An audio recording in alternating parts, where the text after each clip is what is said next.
ايوه، معك يا ابو سيد، معك.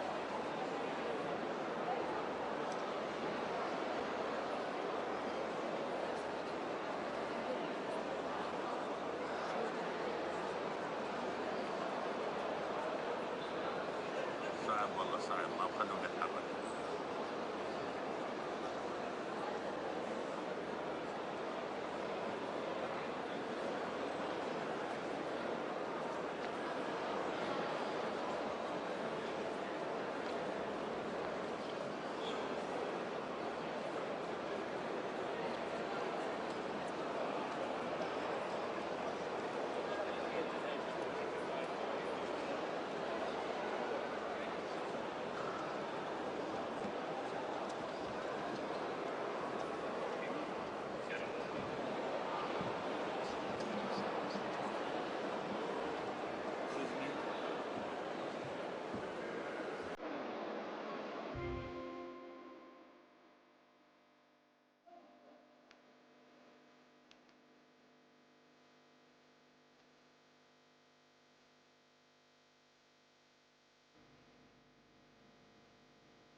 The 28th plenary meeting of the General Assembly is called to order. I declare open the World Social Summit under the title The Second World Summit for Social Development. القمة العالمية الثانية للتنمية الاجتماعية. يعقد هذا الاجتماع وفقا للقرار 78 على 318 الصادر في 16 من تموز يوليو 2024 في إطار البند الفرعي باء من البند 25 بعنوان التنمية الاجتماعية، بما في ذلك المسائل ذات الصلة بالحالة الاجتماعية في العالم وبالشباب والمسنين والأشخاص ذوي الإعاقة والأسرة. أما بالنسبة لوثائق المعروضة في إطار هذا البند فقد وردت في يومية الأمم المتحدة قبل المباشرة بالاستماع إلى البيانات الافتتاحية. وعملا بالقرار 78 على 318 ستباشر الجمعية العامة النظر في مشروع القرار 1000 على 80 على 5 الذي يتضمن الإعلان السياسي. أعطي الكلمة الآن إلى حضرة ممثل الأمانة. شكرا جزيلا لك السيدة الرئيسة. هذا البيان الشفوي الحالي يقدم في سياق المادة 153 للنظام الداخلي للجمعية العامة، كما أن هذا البيان وزع على دول الأعضاء. ما ورد من طلب في الفقرتين 43 ألف وباء تحت عنوان متابعة مشروع القرار A على 80 على L5 ينطوي على أنشطة جديدة إضافية تشكل إضافة على العمل المنوط بالأمانة، ولكن نظرا لغياب الطرائق بشأن الاجتماع العام الرفيع المستوى المكلف برعاية الجمعية العامة بموجب الفقرة 43 ألف وتوقيت صدور التقرير الجديد المطلوب للإعداد لعملية المتابعة ومتابعة مشروع إعلان الدوحة وإعلان كوبنهاجن وبرنامج العمل الفقرة 43 باء. من غير الممكن حاليا أن نقدر الآثار المترتبة على الميزانية لتلك الأنشطة، ومتى حددت الصيغة والنطاق والطرائق الأمين العام سيقيم الآثار على الميزانية ويعلم الجمعية العامة وفقا للمادة 153 من النظام الداخلي للجمعية العامة. وكذلك متى تم تحديد الطرائق ووفقا للممارسة المرعية يتم تحديد موعد انعقاد الاجتماع العام الرفيع المستوى، وذلك بالتشاور مع إدارة شؤون الجمعية العامة والمؤتمرات. وعلى حد الفهم القائم فإن اعتماد مشروع القرار A على 80 على L5 لن ينطوي على آثار على الميزانية البرنامجية لعام 2026 ولا الاحتياجات من الموارد للسنوات التالية حسب انطباقها، وهذا ما سيعرض على الميزانيات البرنامجية المقترحة التي ستعرض على الجمعية العامة. شكرا. قبل المتابعة الأعضاء لعلهم يذكرون بأنه بموجب المقرر 80 على 509 الصادر في 31 من تشرين الأول أكتوبر 2025 أي تعليل للتصويت خاص بمشروع القرار سيقدم مباشرة قبل انتهاء الجزء الختامي للقمة وليس الجزء الافتتاحي. سنباشر الآن النظر في مشروع القرار A على 80 على L5 إعلان الدوحة السياسي المنبثق عن مؤتمر القمة الاجتماعي العالمي المعقود تحت عنوان مؤتمر القمة العالمي الثاني للتنمية الاجتماعية. هل لي أن أعتبر أن الاجتماع يقرر اعتماد المشروع القرار A على 80 على L5؟ إذا تقرر الأمر على هذا النحو.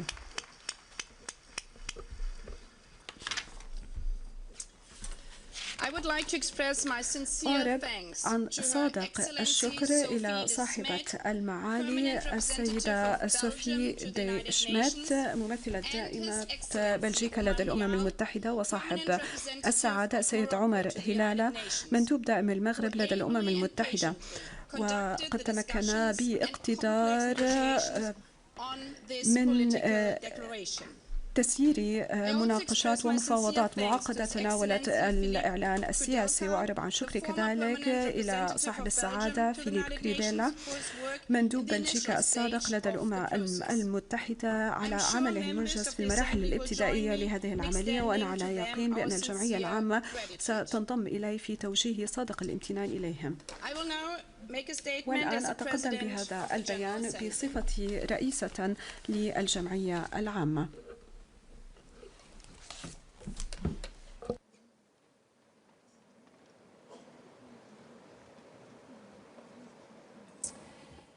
Your Highness, صاحب السمو، صاحب السعادة الأمين العام، أصحاب السعادة، حضرة السيدات والسادة، تعلمنا من كوبنهاغن منذ 3 عقود أن التنمية الاجتماعية والشمول عنصران أساسيان لبناء مجتمعات مدينة، واليوم يجب أن تكون الدوحة الشوط الأخير على هذا المسار بحيث لا يتخلف أحدهم عن الركب، ووضع هذا يسمح بوضع حد للظلم الاجتماعي ويضمن كرامة الجميع. تعليق الأولوية على التركيز أولاً على الفرد. كوبنهاغن ركزت أساساً على أهداف التنمية المستدامة وتالياً ميثاق المستقبل.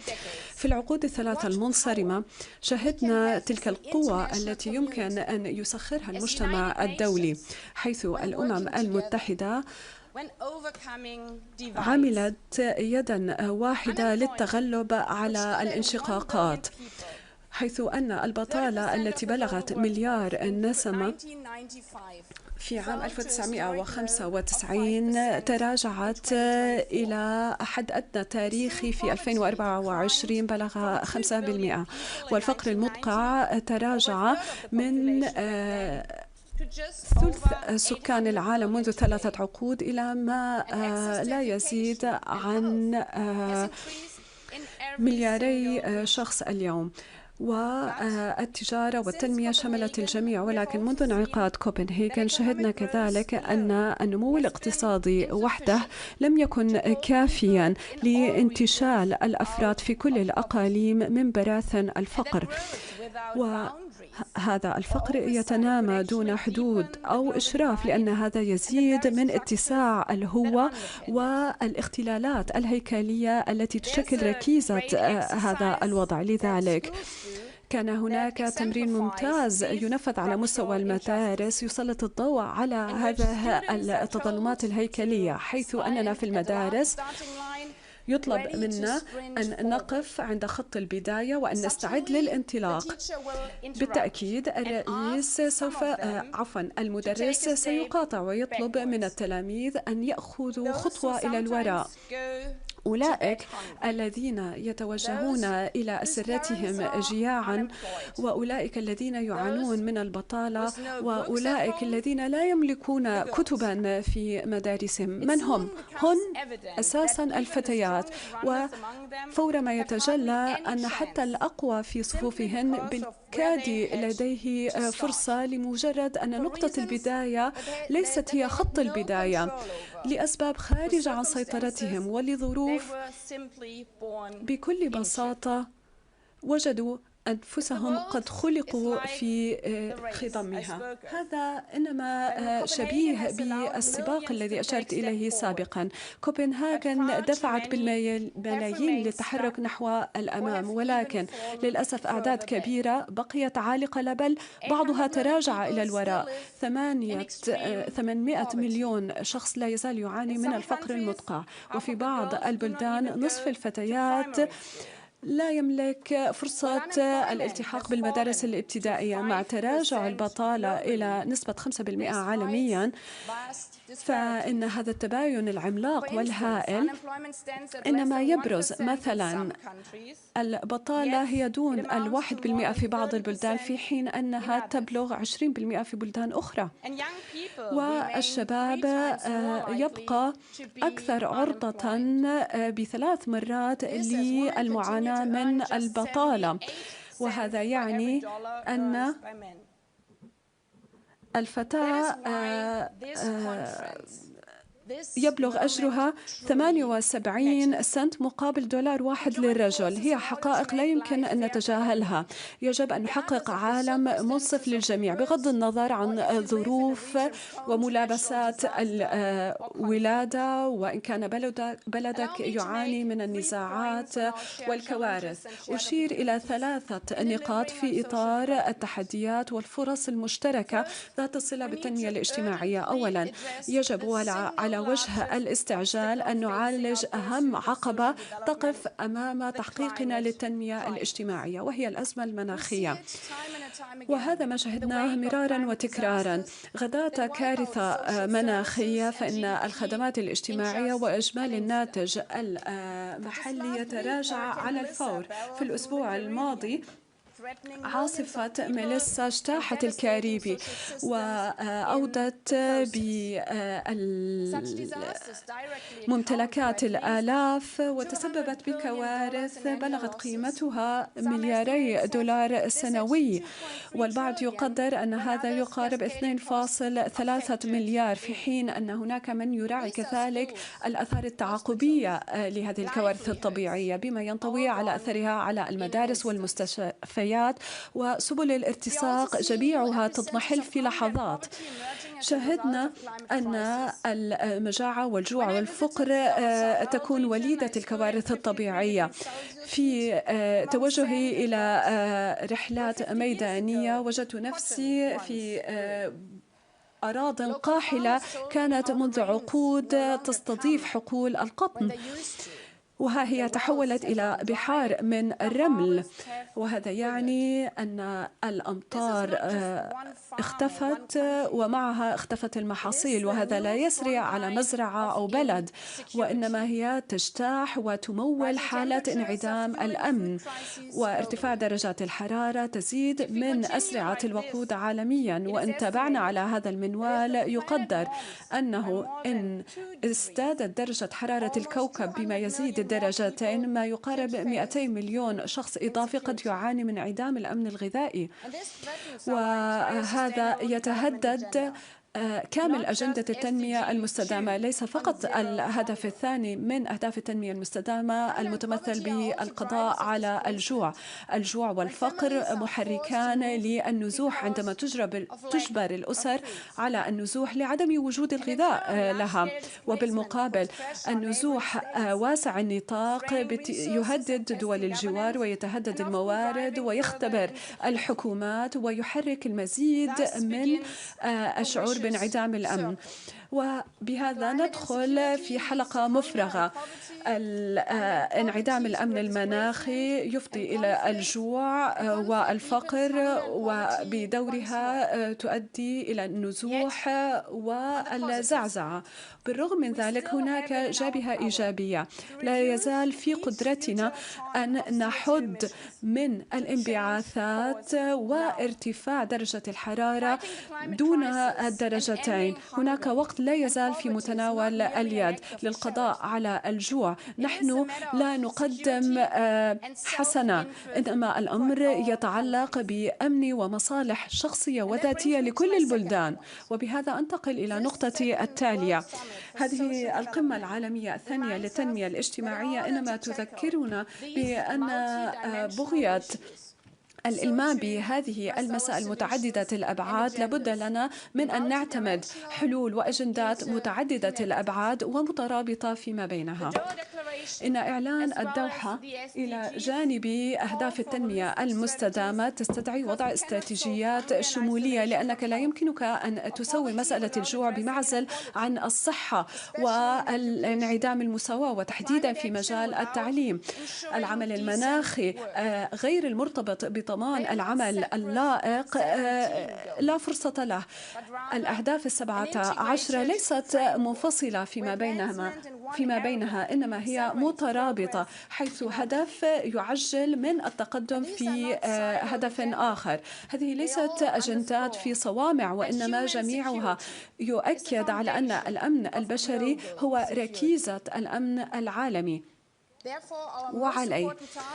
لعل أهم مهمة تقع على عاتقنا هنا في الدوحة وفي الأسبوع المقبل لدى انعقاد قمة المناخ في برلين وكذلك طوال دورة الجمعية العامة في نيويورك أن نعيد الالتزام بهذه المهمة لحل هذه المشكلة بطريقة تشمل كل الأقاليم، وذلك نظرا للترابط الشديد في عالمنا. وهذا يعني أن ما من بلد أو إقليم قادر أن يحقق مصالحه بمعزل عن غيره، من أمن الطاقة إلى سلاسل الإمداد والوساطة في النزاعات.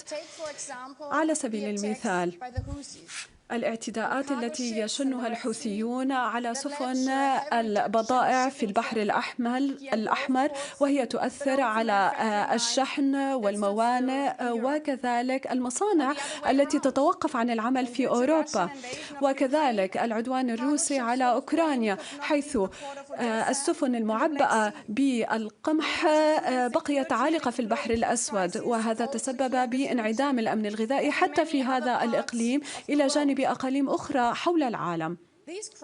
هذه الأزمات إنما تذكرنا بأننا في سباقنا هذا لمكافحة الجوع والفقر نحن لا نتنافس مع بعضنا البعض، إنما نحن في سباق معا، وذات السلسلة التعاقبية التي تؤثر وتشل من حركة إقليم تبطئ من الحركة في الأقاليم الأخرى. وهذا يأتي بي إلى نقطة الثالثة، معاودة الالتزام بأهداف التنمية المستدامة، يعني سد الثغرة المتمثلة ب4 تريليونات من الدولارات بما يشمل تمويل نقل التكنولوجيا والتحول التكنولوجي والرقمي، وكذلك تعميم المنفعة على الجميع وليس على القلة، لأننا ندرك بأن أهم مشكلة يعاني منها العالم ليست المال إنما مكان وكيفية استثمار تلك الأموال، ويجب أن نضمن أن تبلغ هذه المنافع الجميع وفي كل مكان حول العالم.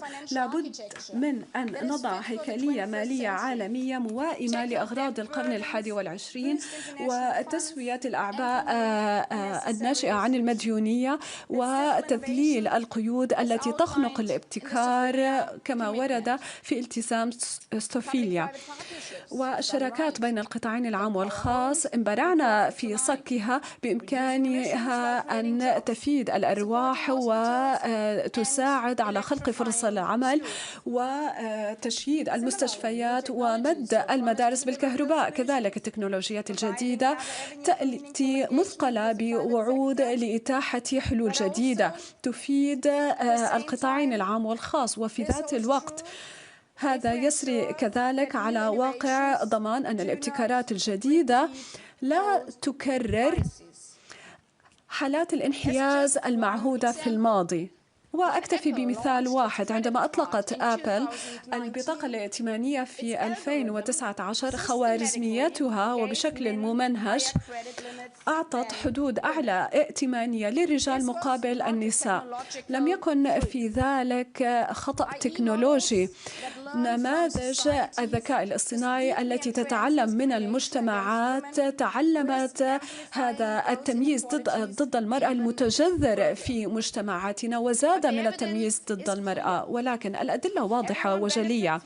بإمكان الجميع أن ينتفع لدى تصميم وبناء هذه النظم، حيث أن التمثيل المتساوي للمرأة من شأنه أن يضمن أن التكنولوجيا قادرة على التمكين وليس الاستغلال. ومجددا، هذه ليست مجرد مسألة تتعلق بالقيام بالسليم والعادل، إنما المسألة بكل بساطة تعني خدمة المصالح الشخصية للجميع. وإذ نعبر في هذه الحقبة التكنولوجية الجديدة سنشهد مبتكرات جديدة تزيد من الربحية. الرجل والمرأة من كل بقاع العالم وتحديدا من كل البلدان النامية والأقل نمواً. حضرات السيدات والسادة، نحن نمر بأوقات تعاني من تحديات جيوسياسية ومشرذمة للغاية، وإعلان الدوحة هذا الذي صيغ بمشاركة الجميع تنفيذه لن يكون سهلا، ولكن يجب أن نستلهم من أولئك الذين استعدوا للمشاركة في السباق، وحتى من أولئك الملايين الذين يمثلونهم. لا يتراجعون ولا يشعرون بالخذيلة بالرغم من العراقيل، وهذا ما يجب أن نقوم به نحن، حيث أننا انتهينا للتو من اعتماد هذا الإعلان وقطعنا الوعود المقطوعة بتسوية أرضية الملعب لصالح الجميع الآن وللأبد. شكراً.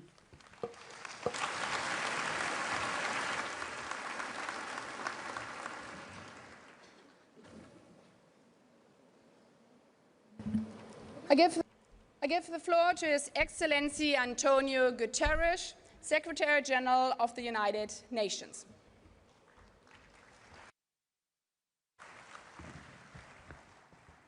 Your Highness, the Amir of Qatar, our host, Madam President of the General Assembly, Your Majesties, Your Highnesses, Excellencies, ladies and gentlemen. The first World Summit for Social Development in Copenhagen in 1995 was a moment of moral clarity. It reminded us that true development isn't about prosperity for the few. It is about opportunities for the many, grounded in social justice, full employment, and human dignity. Since then, over 1 billion people have escaped extreme poverty. Global unemployment is at a near historic low. Access to health care, education, and social protection has dramatically expanded. People are living longer, and child and maternal mortality have declined. And more girls are attending school, with rising graduation rates for all students. These achievements were the result of actions by the global community to deliver on the promise of the 2030 Agenda for Sustainable Development. Actions by governments to invest in systems that lifted people up rather than leaving them behind. Actions by international organizations and civil society partners to support development. Actions by businesses to ensure that practices enable, not erased, social development and social justice. And actions by donors to help countries invest in their people, infrastructure, and economies. But this second World Summit for Social Development opens at a moment of high global uncertainty, divisions, conflicts, and widespread human suffering. People are still facing hunger, poverty, displacement, and unemployment. Developing countries are not getting the level of support they need. And we are not moving fast enough to mitigate the volatility and outright destruction wrought by a warming planet. And we are falling short on the Sustainable Development Goals. Your Majesties, Your Highnesses, Excellencies, the Doha Political Declaration represents a booster shot for development.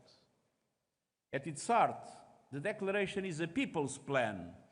Bringing it to life requires action in 4 areas. First, a people's plan means accelerating our fight against poverty and inequality. It is unconscionable that nearly 700 million people still live in extreme poverty, with the richest 1% own nearly half of global wealth. It is unacceptable that millions go hungry every day or die each year from preventable disease. Trends made far worse by relentless global aid cuts.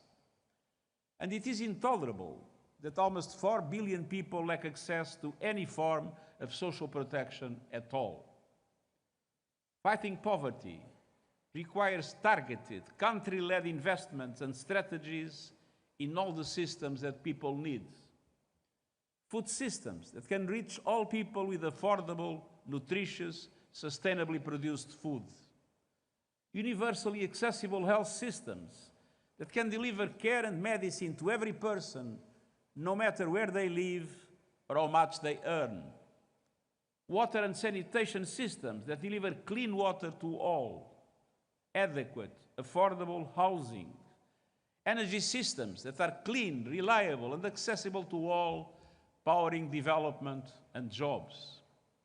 Education systems capable of reaching every child and young person with quality education and skills, underpinned by well-trained and supported teachers.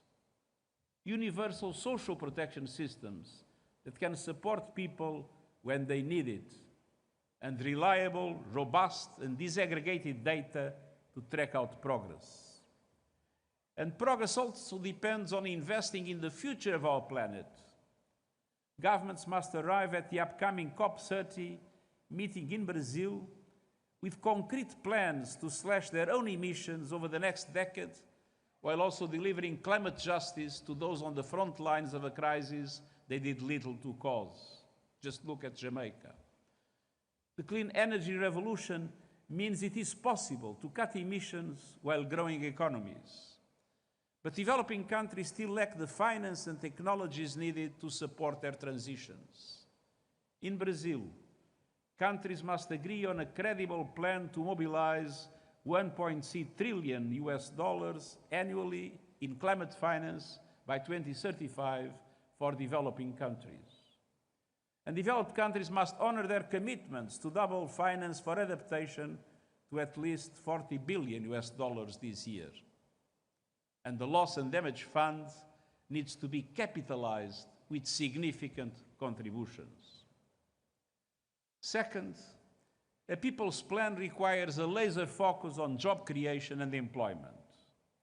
In every country, governments and the private sector must join forces to promote decent work, living wages, and pathways for workers to transition from the informal economy to jobs in the green, digital, and care economies. Investments in training, skills development, and lifelong learning are essential. As called for by the Global Digital Compact adopted last year, countries should focus on closing the digital divide, achieving universal digital connectivity, and ensuring all people can gain skills in digital technology and artificial intelligence. Creating and sustaining jobs also requires countries to diversify their economies and enhance local processing and innovation to add value and compete in global trade. Any job creation efforts must also ensure women have equal access to jobs while increasing support for care economies. Throughout, we need to strengthen labor protections so profits never come at the expense of workers' rights. Third, a people's plan requires financing. At June's Financing for Development Conference in Sevilla, leaders committed to unlocking more finance for developing countries. National governments must lead the way by mobilizing their own domestic resources. And we also need to triple the lending power of multilateral development banks that need to be bigger and bolder, and more able to leverage private finance for developing countries. We also need to ease debt burdens with new instruments to reduce borrowing costs and risks and speed up support for countries facing debt distress. The global financial architecture must be reformed so it better represents today's world and the needs of developing countries. Developing countries need and deserve stronger participation at the decision-making table across global financial institutions. And global economic governance must become more inclusive, representative, equitable, and effective. Your Majesties, Your Highnesses, Excellencies. Enfin, un plan conçu pour les peuples doit les rassembler, non les diviser. Trop de personnes sont laissées de côté, notamment les femmes, les minorités, les migrants et les réfugiés, les personnes âgées, les peuples autochtones, les personnes handicapées et les jeunes. Beaucoup subissent des préjugés, des menaces, des mauvais traitements et même des actes de violence manifestes, que ce soit dans leur foyer, sur leur lieu de travail, dans la rue ou en ligne. Le gouvernement doit défendre et protéger les valeurs démocratiques, en veillant à ce que la voix de toutes les personnes, y compris les plus vulnérables, quel que soit leur âge et leur parcours, soit entendue. Ils doivent continuer à lever les obstacles à la participation des femmes, depuis les conseils d'administration des entreprises jusqu'aux sphères de pouvoir politique, et éliminer toute forme de discrimination et de violence fondée sur le genre. Et il faut faire attention aux besoins d'une présence bien plus active des femmes dans les nouvelles technologies. Il faut que les algorithmes de l'intelligence artificielle ne deviennent pas des bastions du chauvinisme masculin.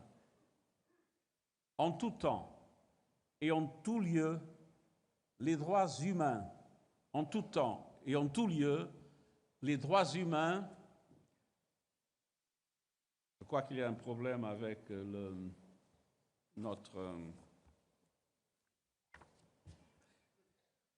resteront notre boussole et nous montrerons la voie vers la justice et un avenir meilleur pour tout le monde. Majesté, Altesse, Excellence, ce sommet est placé sous le signe de l'espoir, un espoir porté par l'action collective. Il s'agit de mobiliser la volonté politique et les ressources financières nécessaires à la poursuite du voyage que nous venons d'entamer ensemble il y a 30 ans à Copenhague. Guidés par la déclaration de Doha, faisons aboutir ce plan audacieux que l'humanité réclame et mérite. Je vous remercie.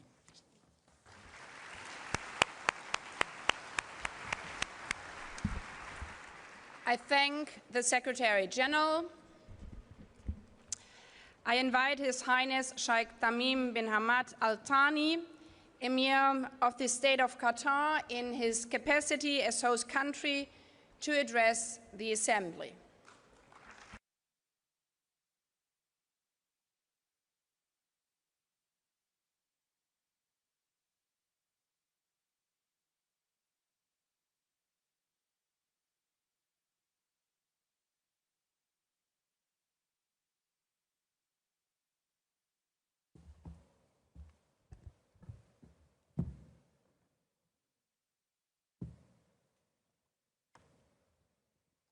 بسم الله الرحمن الرحيم. سعادة رئيس الجمعية العامة للأمم المتحدة، سعادة الأمين العام للأمم المتحدة، أصحاب الجلالة والفخامة والسمو، أصحاب المعالي والسعادة، الحضور الكرام، السلام عليكم ورحمة الله وبركاته. يطيب لي في البداية أن أرحب بكم جميعا في الدوحة، متمنين لكم طيب الإقامة. تعتز دولة قطر باستضافة هذه القمة التي تأتي بعد 30 عاماً على انعقاد القمة الأولى في كوبنهاجن عام 1995، وهي مناسبة للتأكيد على روح التضامن والتعاون الدولي في مواجهة التحديات التي تعيق النمو الاقتصادي وتبطئ تحقيق أهداف التنمية البشرية، الأمر الذي يهدد السلم الاجتماعي.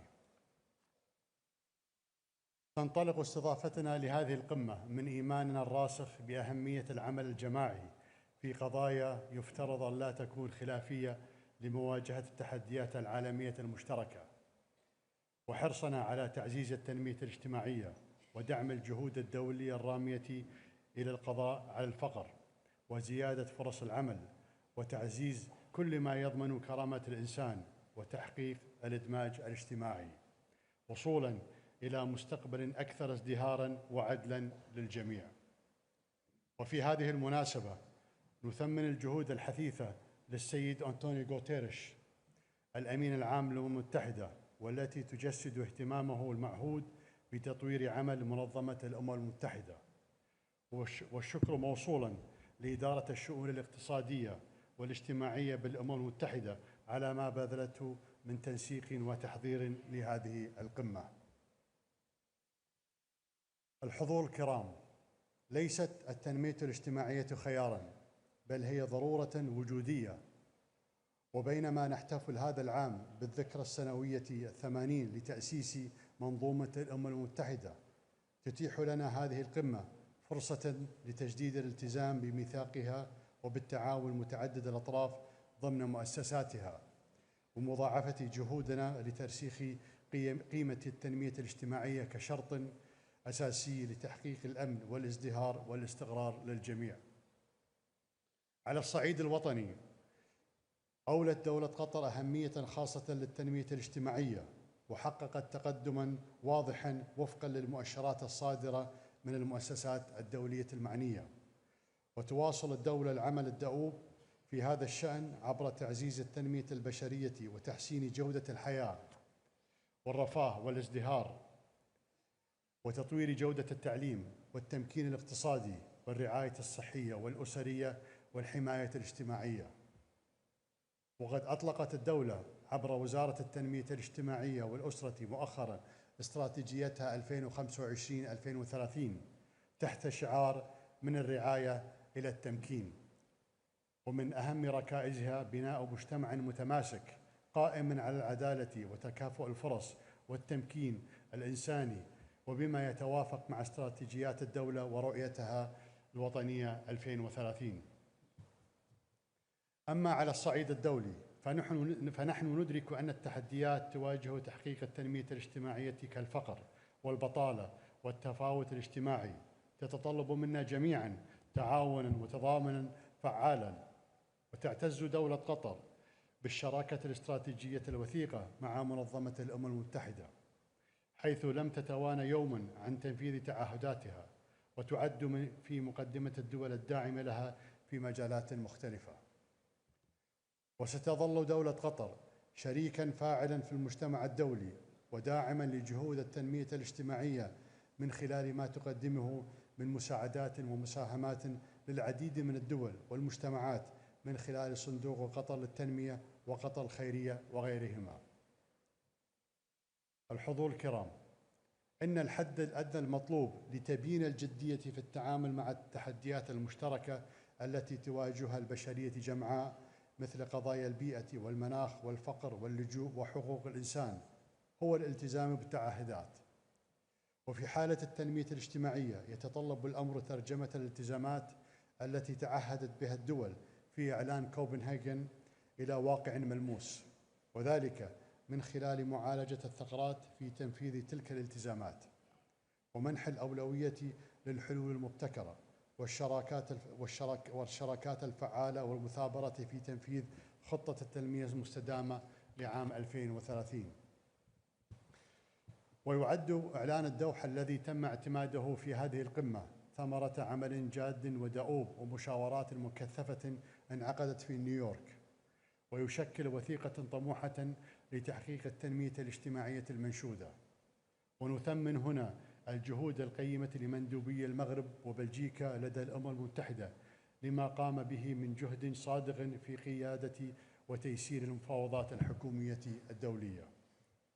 وإننا على ثقة بأن إعلان الدوحة الذي يؤكد على الالتزام برؤية سياسية واقتصادية وأخلاقية للتنمية الاجتماعية قائمة على الكرامة الإنسانية وحقوق الإنسان والمساواة والسلام سيعطي زخماً لتسريع تنفيذ خطة 2030، وسيمثل خارطة طريق وأساساً متيناً لمعالجة قضايا التنمية الاجتماعية، لا سيما الفقر والبطالة والإقصاء الاجتماعي.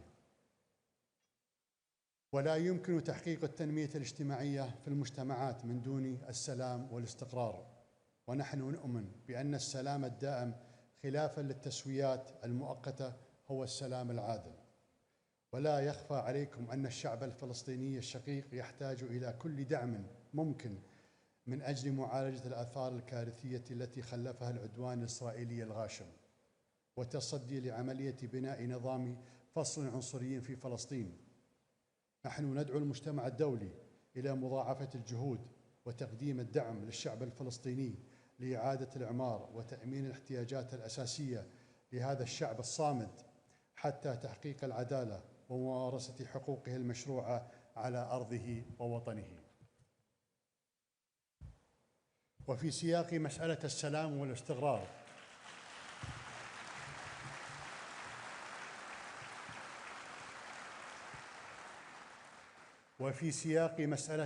والاستقرار لا يسعني أن أختتم هذه الكلمة دون الإشارة إلى صدمتنا جميعاً من هول الفظائع التي ارتكبت في مدينة الفاشر في إقليم دارفور في السودان وإدانتنا القاطعة لها.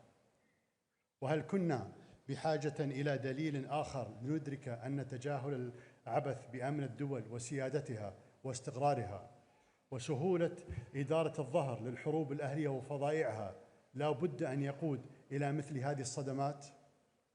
لقد عاش السودان أهوال هذه الحرب منذ 2.5 عام، وقد آن الأوان لوقفها والتوصل إلى حل سياسي يضمن وحدة السودان وسيادته وسلامة أراضيه. الحضور الكرام، سوف يقاس نجاحنا بقدرتنا على ترجمة التزاماتنا إلى إجراءات ملموسة لتحقيق التنمية الاجتماعية للجميع وخصوصاً في الدول النامية. ويمكننا سوية أن نحول هذا المؤتمر إلى منعطف هام بحيث تسفر مداولاتنا عن خطوات عملية وفعالة تسهم في تحويل شعارات السلام والتنمية الاجتماعية والرفاه إلى واقع ملموس للجميع بلا تمييز. ختاماً، أجدد الترحيب بكم في الدوحة متمنياً لكم أن تحقق هذه القمة أهدافها المنشودة. أشكركم والسلام عليكم ورحمة الله وبركاته.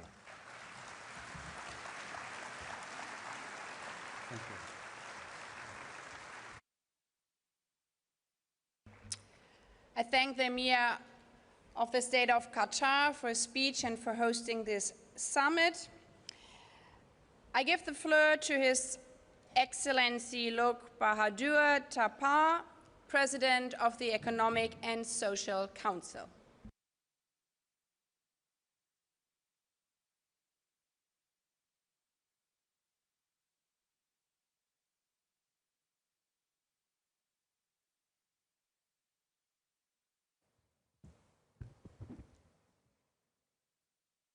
Madam President, Your Highness, Amir of the State of Qatar, heads of the state and government, honorable ministers, Mr. Secretary General, Excellencies, distinguished delegates, ladies and gentlemen. It is an honor and privilege for me to join in the opening of the Second World Summit for Social Development. I thank the State of Qatar for hosting this summit, and I'm grateful to His Highness, the Amir of the State of Qatar, for his leadership and hospitality. I also thank my colleagues, His Excellency Omar Hilale, permanent representative of Morocco, and Her Excellency Sophia De Smith, permanent representative of Belgium, for skillfully steering the negotiation that led to the Doha political declarations. Their work has resulted in a balanced and forward-looking declaration that embodies our shared commitment to advancing social development. Excellencies, since the Copenhagen Summit 30 years ago, the world has seen extraordinary social and economic progress. People are healthier, they are more educated, and they are more connected than ever before.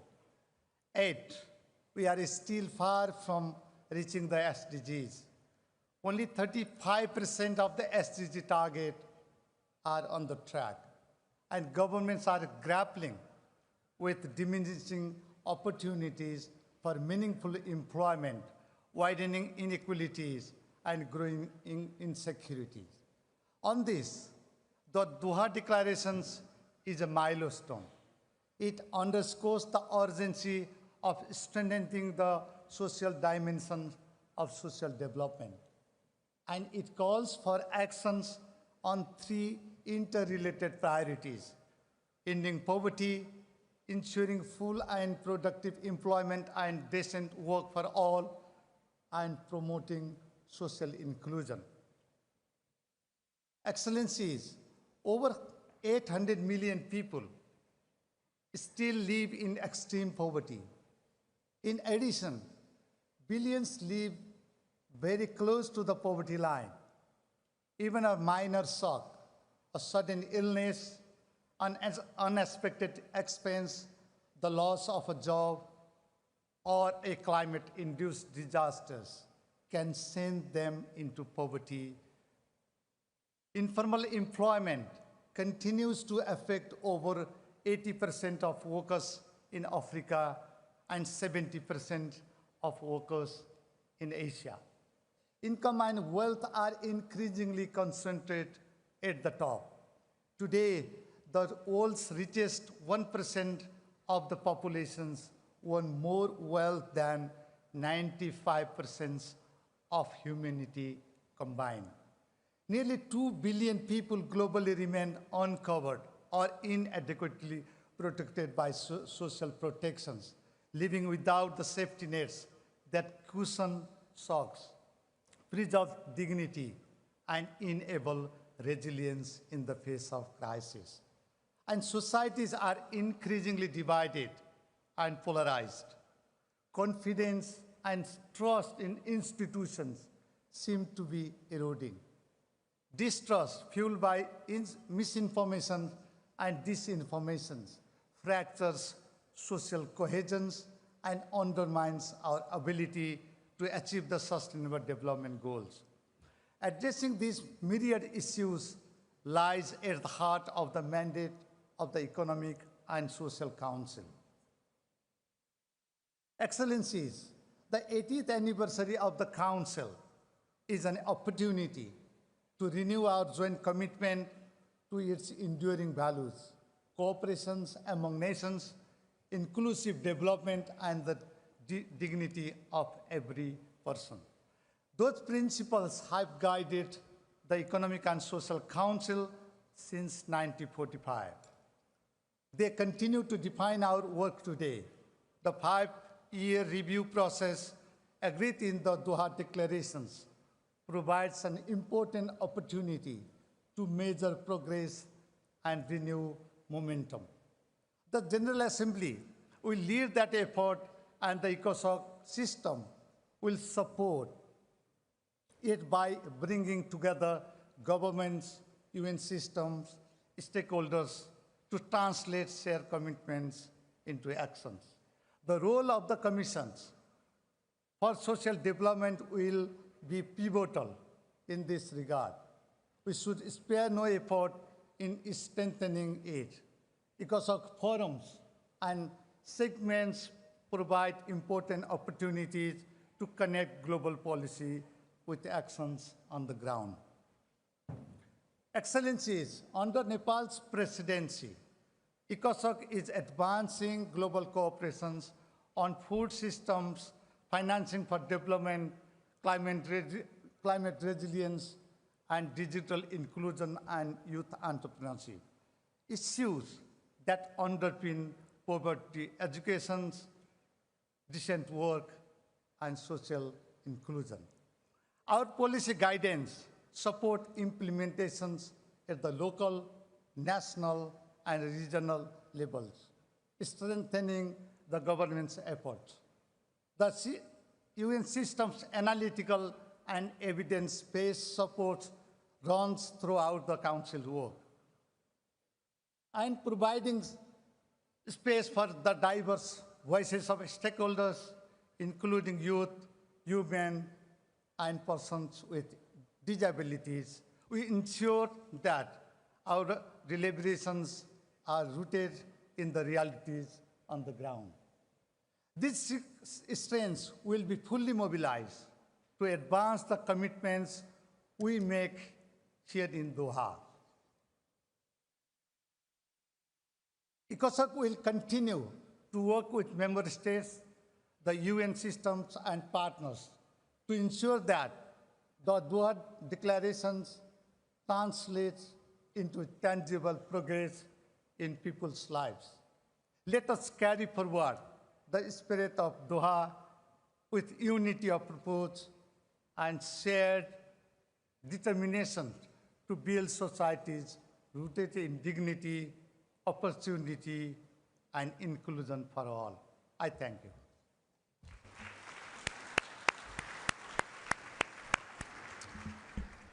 I thank the President of the Economic and Social Council. We've heard the last speaker in this opening segment. Before giving the floor to the first speaker on the list of speakers, delegations are reminded that statements are limited to 5 minutes. I would like to appeal speakers to deliver their statements at a reasonable pace so that interpretation into the other official languages may be provided properly. As members are aware, pursuant to Resolution 78/318, in addition to the plenary meetings, the summit will have 2 high-level roundtables. The first roundtable will start this afternoon at 3 p.m.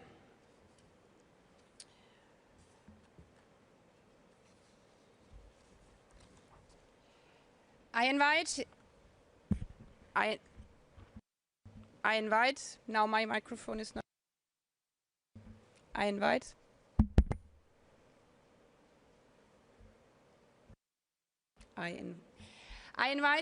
His Excellency Abdul Latif Jamal Rashid, President of the Republic of Iraq, on behalf of the Group of 77 and China, to address the Assembly.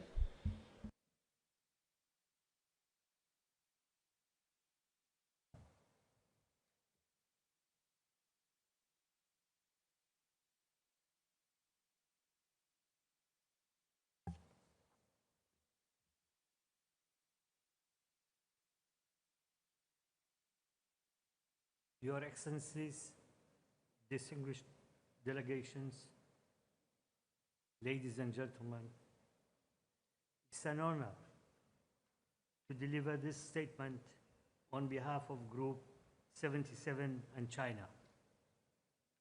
First and foremost, the group takes this opportunity to thank the co-chairs of the intergovernmental process and the permanent representatives of the Kingdom of Morocco and Belgium for their leadership, tireless efforts, and thoughtful guidance throughout this process.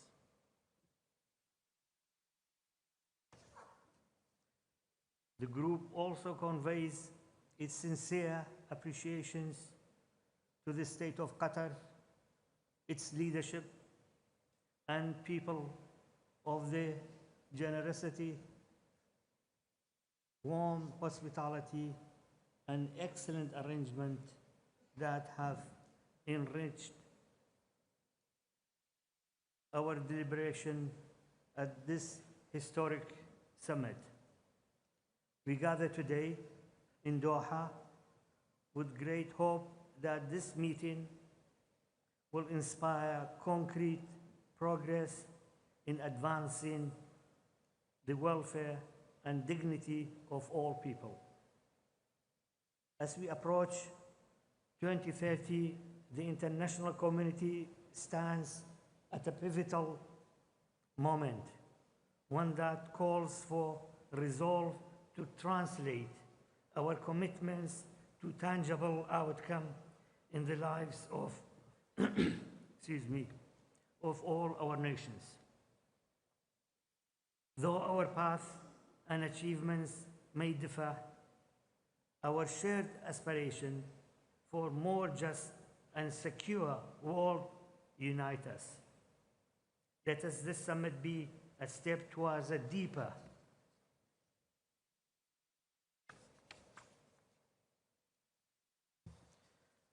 cooperation and solidarity among nations in pursuit of that common vision.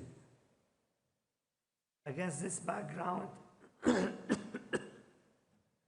Excuse me. Against this background, the group wishes to emphasize the following points. First, we must redouble our collective efforts and place equal emphasis on the three pillars of social development to achieve the commitment made 30 years ago. Addressing the existing gaps and inadequate means of implementation remains a pressing challenge. The principle of common but differentiated responsibilities must remain central, as the international cooperation and solidarity are indispensable and to addressing these challenges. Second, the group underscores the urgent need to confront persistent social development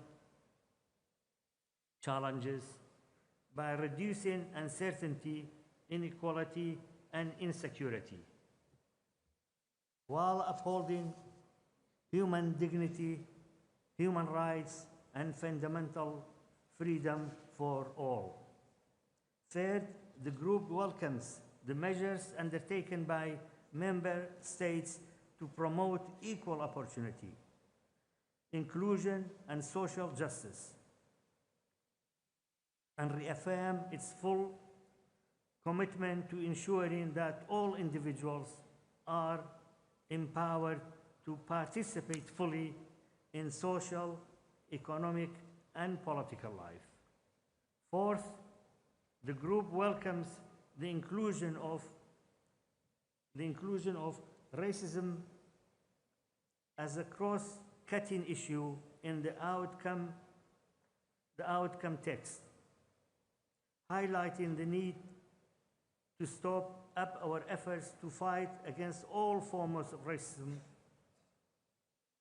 racial discrimination, xenophobia, and related intolerances. However, the group regrets that genuine progress in addressing this enduring scourge still falls behind our aspiration. Fifth, the group stresses that migration is an ember of development and recognize the positive contribution of migrants to inclusive growth and sustainable development in countries of the origin. Transit and destination. We acknowledge the importance of addressing the nexus between international migration and social development in a comprehensive and balanced manner. Six, while technology is an essential tool for achieving development goals, access to its benefits remains unequal. The group, therefore, emphasizes the urgent need for concerted action to bridge the growing digital divide. Seventh, the group the group underscores that social development cannot advance while many developing countries continue to face UCM, a unilateral coercive measures, while directly and negatively affect the well-being of their people. The group reaffirms that measures impede in economic and social progress and calls for the complete elimination. In conclusion, the Group 77 and China reaffirms our shared commitment to balancing people at the center of development.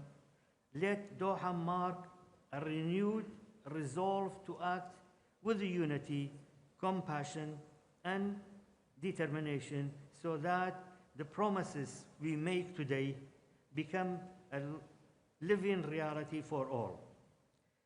Let us leave no one behind. I thank you for listening to these comments.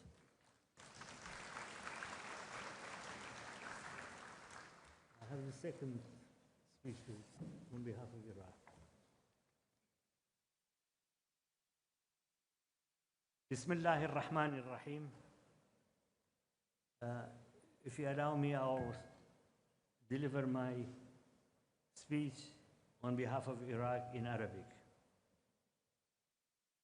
صاحب السمو الشيخ تميم بن حمد آل ثاني أمير دولة قطر الشقيقة، أصحاب الجلالة والفخامة والسمو والمعالي، معالي السيد أنطونيو غوريتش أمين العام الأمم المتحدة، الحضور الكرام، السلام عليكم ورحمة الله وبركاته. بداية نتقدم بالشكر جزيل الشكر إلى دولة القطر الشقيقة على استضافتها الكريمة لهذه القمة التي تأتي في توقيت بالغ الأهمية، نقف فيه على أعتاب مرحلة جديدة تتطلب تجديد الالتزام الدولي بالعدالة الاجتماعية وتعزيز العمل اللائق وبناء مجتمعات أكثر شمولاً وإنصافاً. كما نتوجه بالشكر إلى منظمة الأمم المتحدة ووكالاتها المتخصصة على دعمها المستمر للدول الأعضاء في تنفيذ أجندة التنمية المستدامة لعام 2030 وعلى شراكتها الفاعلة مع العراق في مسيرتها التنموية. والشكر موصول إلى الدول المشاركة والجهات المعنية على ما بذلته من جهود كبيرة في إعداد وتقديم إعلان دوحة الذي يمثل خطوة كبيرة نحو تعزيز التنمية الاجتماعية الشاملة والمستدامة على مستوى العالم. السيدات والسادة، إن اجتماعنا اليوم في قمة ثانية يأتي بعد 30 عاماً على قمة كوبنهاغن عن تاريخية عام 1995، ويمثل فرصة متجددة لتقديم ما تحقق واستشراف آفاق جديدة للعمل الجماعي في مواجهة التحديات المتسارعة التي يشهدها عالمنا من أزمات اقتصادية ومناخية واجتماعية متشابكة تتطلب مقاربات أكثر عدلاً وإنسانية. يؤمن العراق بأن الاستثمار في الإنسان هو الطريق الأضمن لبناء السلام والاستقرار والتنمية المستدامة. إن العدالة الاجتماعية ضرورية وجودية لضمان الأمن والاستقرار والعيش الكريم، فالتفاوت في الفرص والضغوط الاقتصادية والتغييرات المناخية وأزمات الجفاف والفقر تضع على عاتق المجتمع الدولي مسؤولية مضاعفة لتجديد الالتزام بالمبادئ التي قامت عليها التنمية الاجتماعية، العدالة والمشاركة وكرامة الإنسان. إن العراق بعد عقود من الحروب والإرهاب والتحديات الاقتصادية يسير نحو التعافي والتنمية بالاعتماد على عدد من الخطط الاستراتيجية الوطنية لتحقيق التنمية الاجتماعية التي تعمل على تقليل الفقر وتحسين التعليم والرعاية الصحية وتمكين المرأة والشباب وتعزيز المشاركة الأشخاص ذوي الإعاقة وكبار السن في حياة العامة. وقد حقق العراق خلال السنوات الأخيرة تقدماً مهماً في الإصلاح منظومة الحماية الاجتماعية، فانتقل تدريجاً من النموذج التقليدي القائم على مساعدات إنسانية في أوقات الأزمات إلى نظام أكثر استدامة وعدالة يرتكز على مبادئ حقوق الإنسان والتأمينات الاجتماعية. السيدات والسادة، لقد صادق العراق عام 2023 على اتفاقية منظمة العمل الدولية رقم 102 بشأن حد الأدنى للضمان الاجتماعي، تأكيداً لالتزامه بالمعايير الدولية، وأحرز تقدماً ملموساً في مجال الحماية الاجتماعية خلال السنوات الأربع الأخيرة، فقد انخفضت معدلات الفقر، ما يعكس فعالية الإصلاحات الهيكلية في مجال الحماية الاجتماعية والتنمية المستدامة. كما قمنا بتوسيع قاعدة المستفيدين من برنامج الحماية الاجتماعية بشكل ملحوظ، فقد ارتفع عدد الأسر المشمولة بالحماية الاجتماعية بنسبة 140%، وبالتوازي مع ذلك ارتفع الإنفاق على الحماية الاجتماعية من تريليون دينار إلى أكثر من 5 تريليون دينار عراقي.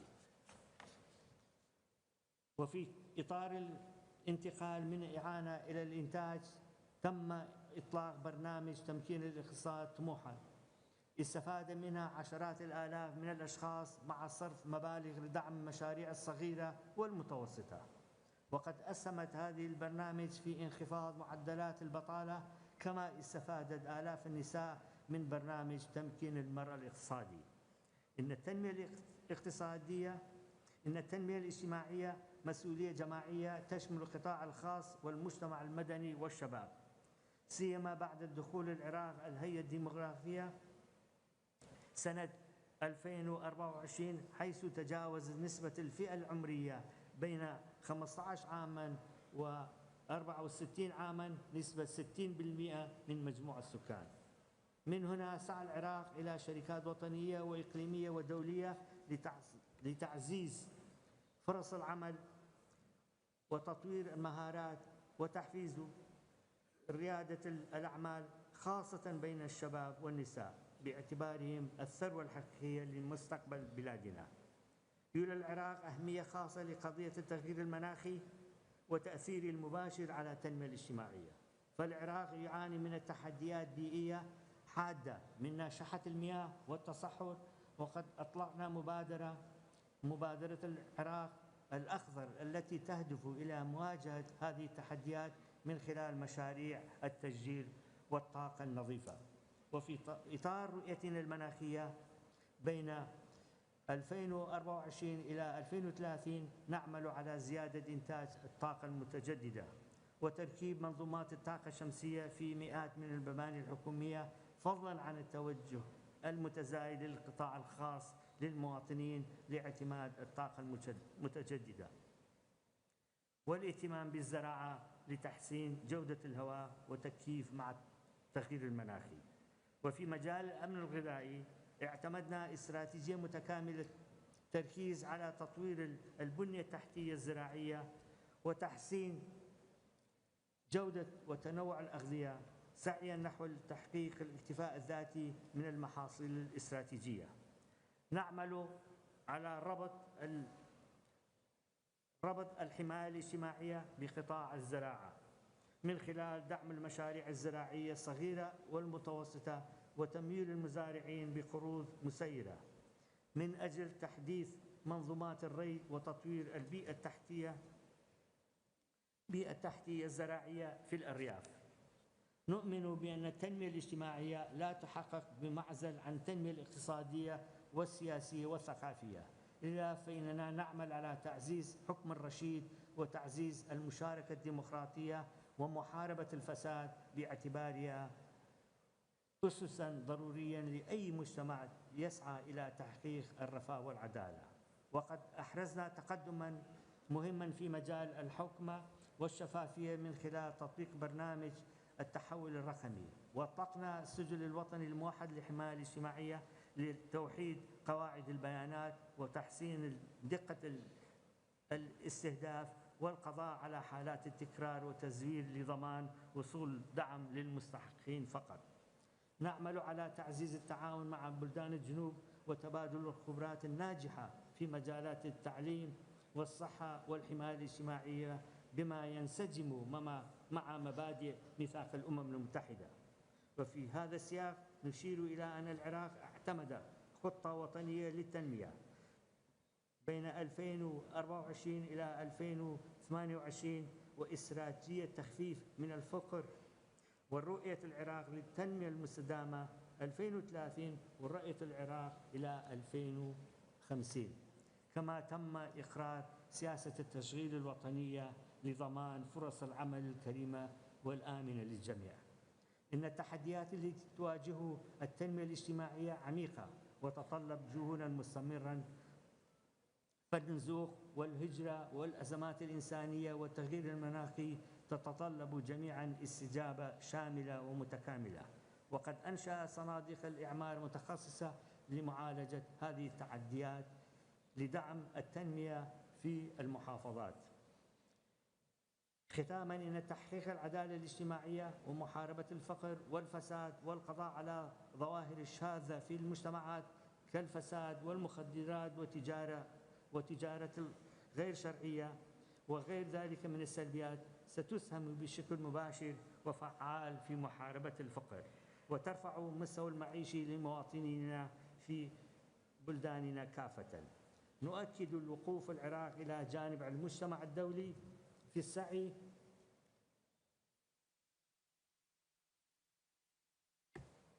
السعي نحو بناء عالم أكثر إنصافاً وتكافؤاً، حيث تصان كرامة الإنسان ونحترم حقوقه دون التمييز، معربين عن ثقتنا بأن نتائج هذه القمة ستسهم في تعزيز رؤية عالمية جديدة للتنمية الاجتماعية أكثر شمولاً واستدامة.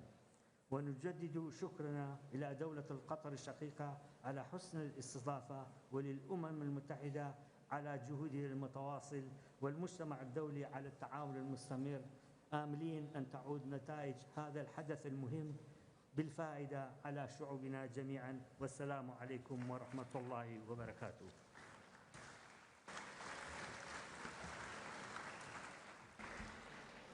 I thank the President of the Republic of Iraq. May I remind delegation again that statements are limited to 5 minutes. There's a timer. I invite His Excellency William Samoei Ruto, President of the Republic of Kenya and Commander-in-Chief of the Defense Forces, on behalf of the African Group, to address the Assembly.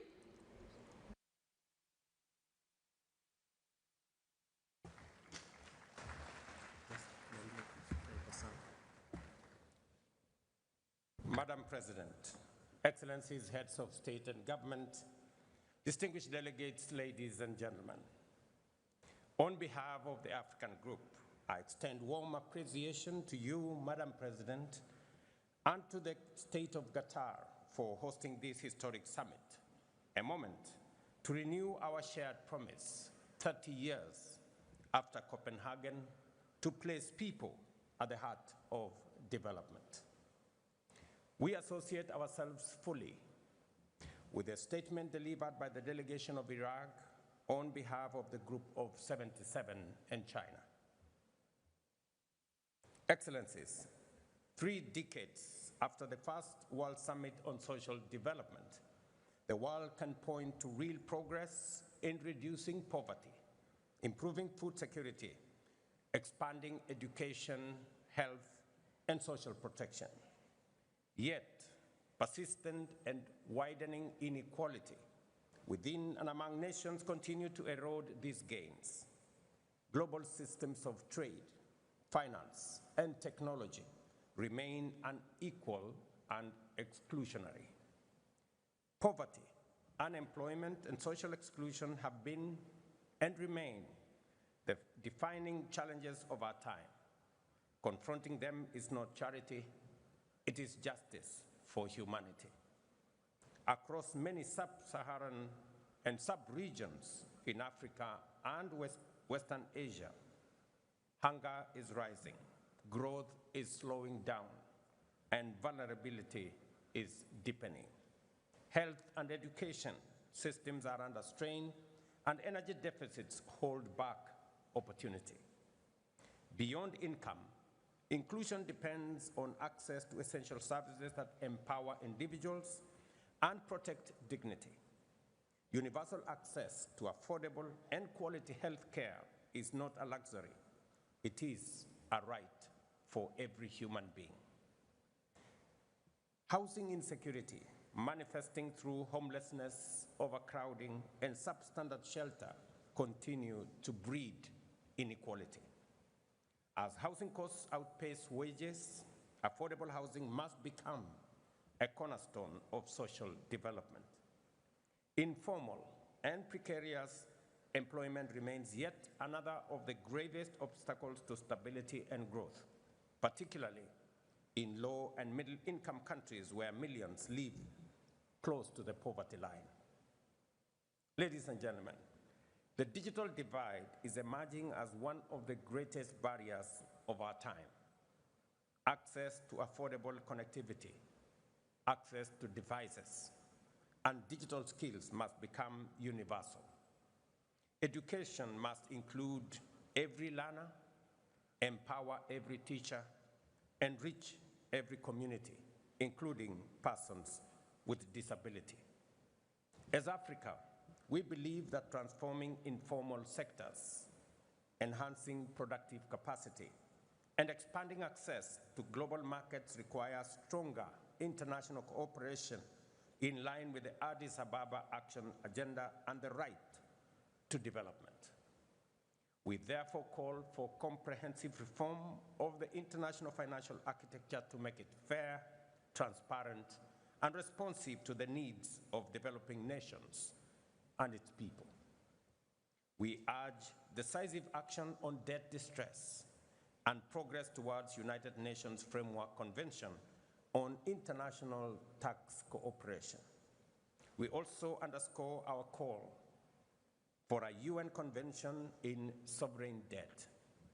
Distinguished colleagues, the Copenhagen Declaration gave us a timeless framework built on 3 pillars: the eradication of poverty, decent work for all, and social integration. Grounded in equity, solidarity, and human dignity, these pillars remain our compass. We therefore welcome the Doha Declaration on Social Development, a renewed global pledge to translate principle into action and to build cohesive and resilient societies for generations ahead. We commend the co-facilitators, the permanent representative of Morocco and Belgium, for their leadership in guiding this important progress. This summit, distinguished colleagues, must rekindle genuine dialogue, restore trust, and reaffirm multilateralism as the anchor of collective progress. We must amplify the voices of those living in poverty and vulnerability and ensure that developing countries, most of them in Africa, are fairly represented across all multilateral institutions. Accordingly, the African Group reiterates its demand for 2 permanent and 2 non-permanent seats for Africa on the UN Security Council with full rights and privileges. True social development cannot thrive without historical justice and equal representation. The African Union has declared 2025 the year of justice for Africans and the people of African descent through reparations. This is a defining step towards justice and healing for Africa and its diaspora, calling for accountability for the crimes of slavery, colonialization, apartheid, and exploitation that caused lasting human and environmental harm. We also reiterate the importance of the high-level General Assembly meeting in September 2026 to mark the 25th anniversary of the Durban Declaration and Program of Action and invite all partners to support its successful implementation within the second decade for people of African descent. Together, let us envision a future that is inclusive, resilient, and just. A world free of hunger, poverty, disease, racism, and inequality. A world where prosperity is shared, the digital divide is bridged, and trust in multilateralism is renewed. I thank you.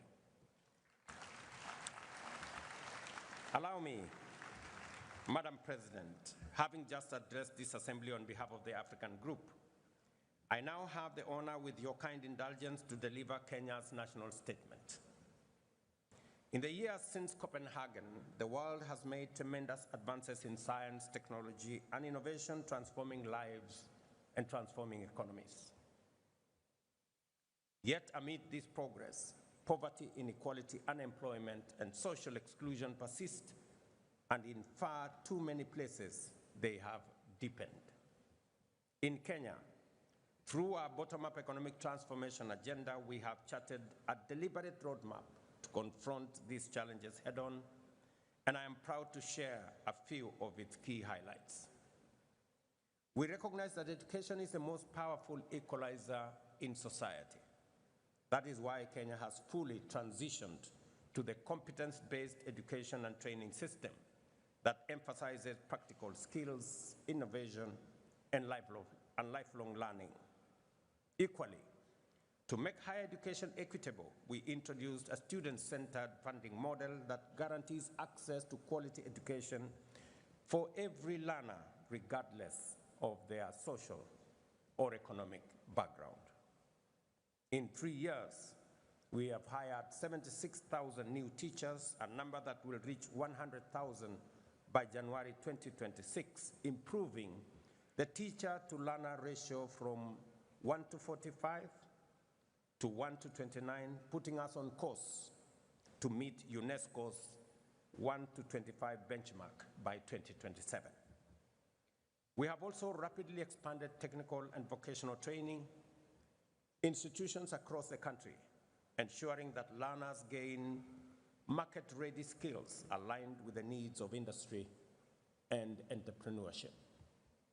Beyond education, we're empowering citizens economically through initiatives like the Financial Inclusion Fund, popularly known as the Hustler Fund.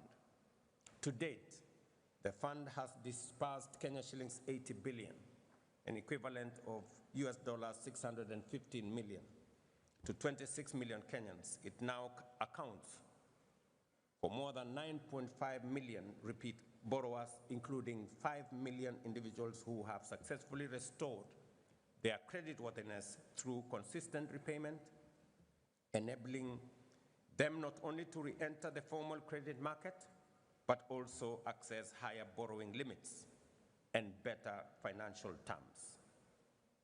At the same time, together with partners, we are launching programs such as the National Youth Opportunity Towards Advancement Project. Over the next 5 years, it will reach 1 million young Kenyans, training them in skills that are on demand, financing startups, and enabling access to government procurement opportunities. We are equally committed to protecting the most vulnerable members of our society, including the elderly, orphans, widows, and persons living with disability. Through our National Safety Net program, commonly known as Inua Jamii, what began as a modest monthly support to 500 households has now expanded to reach more than 1.7 million families across the country. Madam President, Excellencies, through the Affordable Housing Program, we are delivering much-needed shelter while at the same time creating jobs and fostering inclusion. Today, over 230,000 housing units are under construction nationwide, employing more than 340,000 Kenyans and expanding opportunities for local artisans and small businesses. We are also expanding pathways for labor mobility through bilateral agreements with partner countries, like here in this great country of Qatar, where over 70,000 Kenyan nationals are proudly working and earning a decent living and contributing to inclusion back at home. In just 3 years, over 400,000 Kenyans have secured jobs abroad, sending home remittances that support families and strengthen our economy. In the digital economy, nearly 2 million Kenyans have been trained in digital literacy, and over 300,000 young people have accessed digital jobs in e-commerce, business process outsourcing, and innovation hubs. Through reforms in health, Ladies and gentlemen, the number of Kenyans with medical insurance has grown from 8 million in 2023 to 27.2 million today, ensuring that no one is denied health due to inability to pay. In summary, Excellencies, Kenya's experience affirms that people-centered policies deliver transformative results. Yet, in an interconnected world, national action alone cannot overcome global inequalities. It is therefore incumbent upon us today to stand together with renewed resolve to confront and dismantle the entrenched structures that enable global exclusion and perpetuate inequality. Regrettably, Madam President, I note that this Doha summit convenes at a time when global solidarity is in advancing social development has weakened considerably. 30 years ago, in Copenhagen, the world spoke with one accord and acted with common purpose. Today, however, that sense of shared conviction has significantly dimmed.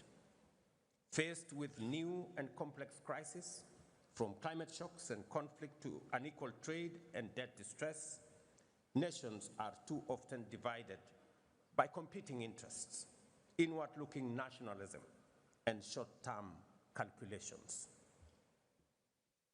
We witnessed it in the inequitable distribution of COVID-19 vaccines, in the unmet pledges in the climate finance, and in global systems that privilege power over partnerships. The consensus that once bound us together in Copenhagen is fraying. The world risks retreating into isolation at a time when cooperation should be a priority. Excellencies, as the UN at 80 initiative reforms process unfolds, the time will soon come for all of us to make critical choices about the mandates and structures of the United Nations. In doing so, we must resist the temptation to elevate one pillar of the UN at the expense of others. The United Nations was founded on a holistic vision of delivering global peace and security, human rights, and development. These are the three inseparable, indispensable pillars that together sustain global stability and human dignity. I have no doubt in my mind that while the UN must remain the foremost guardian of global peace, it must also be a catalyst for prosperity and a champion of human dignity everywhere and anywhere. The Doha Summit must therefore renew our shared resolve to act decisively, both as individual nations and as a united global community, to eradicate poverty, create decent work, and advance social inclusion as the surest path towards a world that is truly resilient, inclusive, peaceful, and sustainable. I thank you for your attention.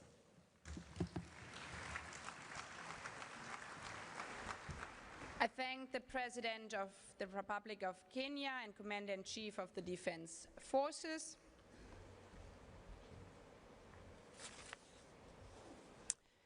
I invite His Majesty King Philippe, King of the Belgians, to address the Assembly.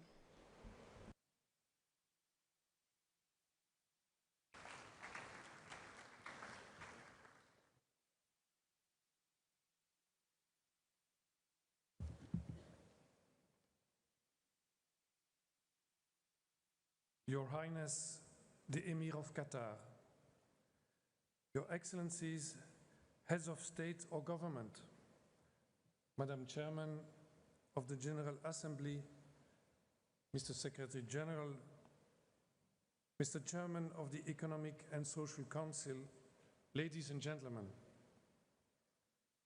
30 years after the Copenhagen Summit, we have come together again to work towards a bold vision on social progress, human dignity, and shared prosperity.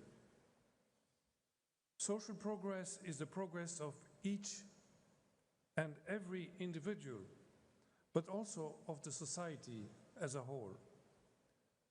A culture of solidarity makes sure that no one is left behind. Civil society, the individual, and the state have to collaborate closely. Each level has to assume responsibility and ensure that the process is inclusive. The state creates institutions to guarantee an equitable distribution of prosperity. Equal opportunities, decent work conditions, and a proper redistribution system are indeed a driving force for prosperity, cohesion, stability, and peace. Ladies and gentlemen, the empowerment of the individual and solidarity go hand in hand. We all have a duty to tackle poverty and inequality in our societies and to break the cycle of deprivation caused by a lack of social justice and by unequal opportunities. At the same time, however, we must guard against a society that prioritizes individual freedom but forgets the power of human connection and social belonging. No country can do this alone. Such fundamental challenges require nations to come together and engage in a constructive dialogue based on international solidarity. The question of sustainability of our planet is a global challenge that has political but also moral dimensions because it appeals to our individual responsibility towards the here and now, as well as the future of mankind. This is a unique opportunity to recognize that we share the same values across our different cultures and that we have to unite our efforts around them towards the preservation of our planet. This is precisely what lies at the core of the United Nations with its Sustainable Development Goals strategy. These goals, with their concrete manifestation of social progress, are fully being addressed by the UN, taking into account all dimensions of the human being simultaneously: education, health, as well as the fight against hunger and poverty. Here, I have to mention, together with my wife, Queen Mathilde, who is very engaged in this matter, the absolute necessity to include women in the process. Indeed, there can be no social progress and no sustainable development in the world without the full participation of women. This is an essential matter of both global sustainability and human rights. Ladies and gentlemen, our work towards social progress starts at home. In Belgium, we have built a social system that aims to provide everyone with an equal chance to succeed in life. This system is fundamentally based on the redistribution of created wealth in a virtuous circle of adequate working conditions, entrepreneurial creativity, and economic dynamism. Social dialogue based on trust and a spirit of cooperation is key. However, this task is never complete and requires us to be responsive and creative. The European Union has harmonized the economic development of its member states with a focus on social progress. This European project is based on the respect of human rights. The Digital Services Act package is an example, an excellent example of the way the EU is dealing with the new realities affecting the social area while protecting the privacy of its citizens. Other continents, too, successfully combine social progress with their own traditions. I'm convinced that different experiences enrich and stimulate our shared commitment towards sustainable social development. Ladies and gentlemen, let my conclusion be clear. Social progress as a cornerstone of peaceful and sustainable world can only be achieved if each and every one of us works day by day in our own countries and between nations to remove all that is causing division and prejudice. We should spare no effort to build bridges and create the spirit of trust and hope for the future. Thank you.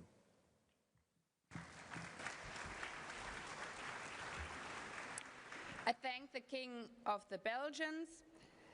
I invite His Excellency Shavakat Mirziyoyev, President of the Republic of Uzbekistan, to address the Assembly.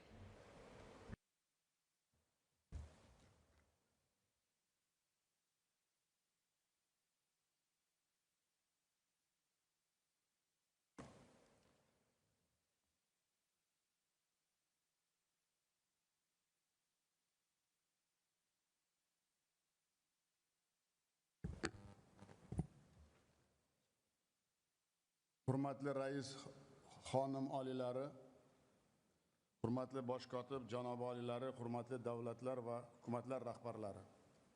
Qadrli birodarim Qatar Amiri Shayx Tamim Al-Sani A'lo hazratlariga butun jahon sammitining yuksak darajada tashkil etayotganlari va samimiy mehmondo'stlik uchun chuqur minnatdorchilik izhor etaman. Birlashgan Millatlar Tashkiloti bosh kotibi Antonio Guterres janob oliylariga ushbu anjumanni o'tkazishdagi ulkan shaxsiy hissalari uchun alohida tashakkur bildiraman. Global ijtimoiy taraqqiyot uchun muhim platforma bo'lgan sammitning aynan Doha shahrida o'tkazilayotganini katta ramziy ma'noga ega. Qatar davlati so'nggi yillarda ijtimoiy inkluzivlik va jadal taraqqiyotning global markaziga aylanmoqda. Bunday olamshumul yutuqlar bilan Qatar xalqini chin dildan tabriklayman. Bugungi kunda ijtimoiy farovonlikni ta'minlash, aholi turmushini yaxshilash borasida dunyo hamjamiyati va milliy hukumatlar birgalikda harakat qilayotgani e'tiborga molikdir. O'zbekiston barqaror taraqqiyot sari barcha xalqaro hamkorlik formatlari va tashabbuslarini doim qo'llab-quvvatlaydi. Hurmatli xonimlar va janoblar, biz keyingi yillarda yangi O'zbekistonda inson qadri tamoyili ustuvor bo'lgan, ijtimoiy adolat ta'minlangan, ehtiyojmand aholi samarali himoya qilingan jamiyat barpo etmoqdamiz. Bu yo'ldagi qat'iy pozitsiyamiz yangi konstitutsiyamizda mustahkamlab qo'yildi hamda mamlakatning ijtimoiy davlat makoni e'lon qilindi. Avval tarqoq bo'lgan ijtimoiy himoya dasturlari yagona tuzilma ijtimoiy himoya milliy agentlik asosida birlashtirildi. Yangi ijtimoiy himoya modelimiz jamiyatimizning quy bug'uni bo'lgan mahalladan boshlab har bir xonadon va oilani qamrab olmoqda. Oxirgi yillarda kambag'allik darajasi 35% dan 6.6% gacha qisqartirishga erishdik. Bu islohotlarni bundan keyin ham davom ettiramiz. Hurmatli sammit ishtirokchilari, jahonda murakkab iqtisodiy, ijtimoiy jarayonlar kechayotgan hozirgi sharoitda quyidagi takliflarni ilgari surmoqchiman. Birinchidan, kambag'allikka qarshi kurashda xalqaro hamkorlikning yangi bosqichga ko'tarish muhim.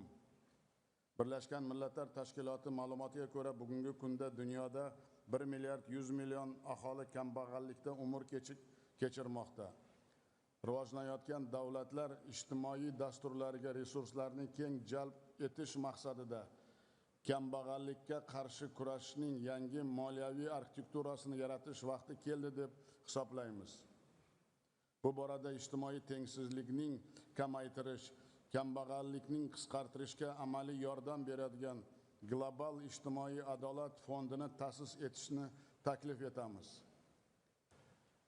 Ikkinchidan, bandlik masalasini samarali hal etishda yangi zamonaviy mexanizmlarni ishga tushirish dolzarbdir. Xalqaro mehnat tashkilotining hisobotiga ko'ra 2024-yilda global ishsizlik darajasi 5% ni tashkil etdi. Yuqori texnologiyalar, sun'iy intellektning jadal kirib kelayotgani dunyoda millionlab ish o'rinlarining yo'qotilishiga olib kelmoqda. Bunday sharoitda hukumatlar va biznes ijtimoiy hamkor sifatida xodimlarini qo'llab-quvvatlashga katta ahamiyat berishi zarur. Shu munosabat bilan ijtimoiy mas'uliyat va munosib mehnat bo'yicha global tashabbusni ishlab chiqish taklifimizni ma'qullaysizlar deb ishonaman. Uchinchidan, barcha uchun ta'lim imkoniyatlarini kengaytirish orqali ijtimoiy muammolarga samarali yechim topish mumkin. Hozirgi davrda savodsizlikning yillik iqtisodiy zarari 1.4 trillion AQSh dollariga teng deb baholanmoqda. Bu esa yosh avlodning ijtimoiy hayot va mehnat bozorida o'z o'rnini topishini qiyinlashtirmoqda hamda tengsizlikning keskin o'sishiga sabab bo'lmoqda.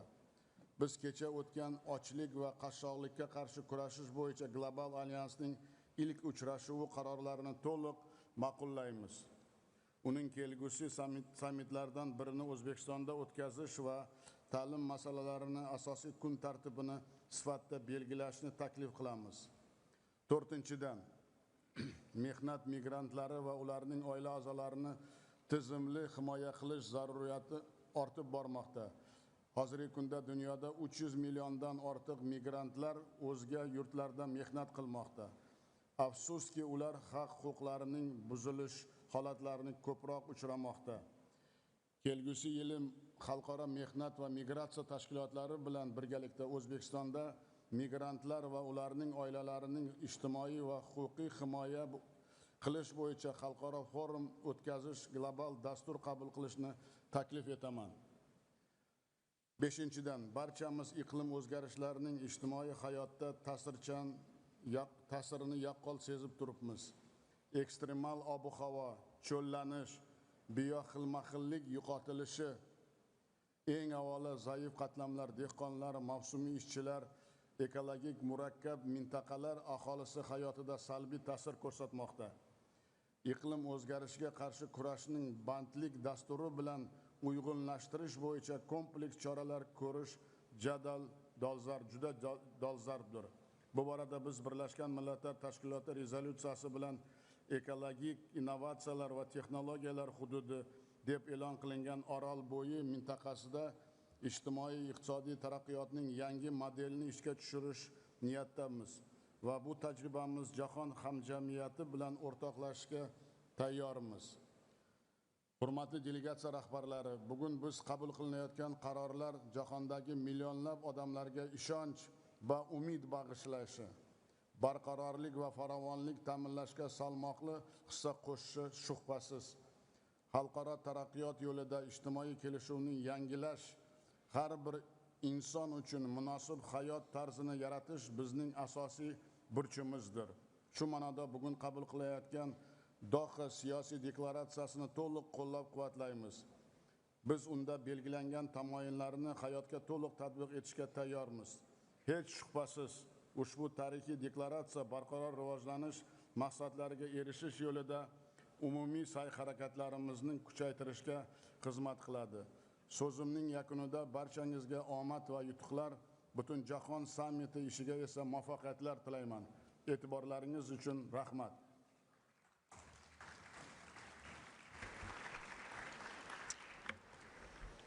I thank the President of the Republic of Uzbekistan. I invite His Excellency Emomali Rahmon, President of the Republic of Tajikistan, to address the Assembly.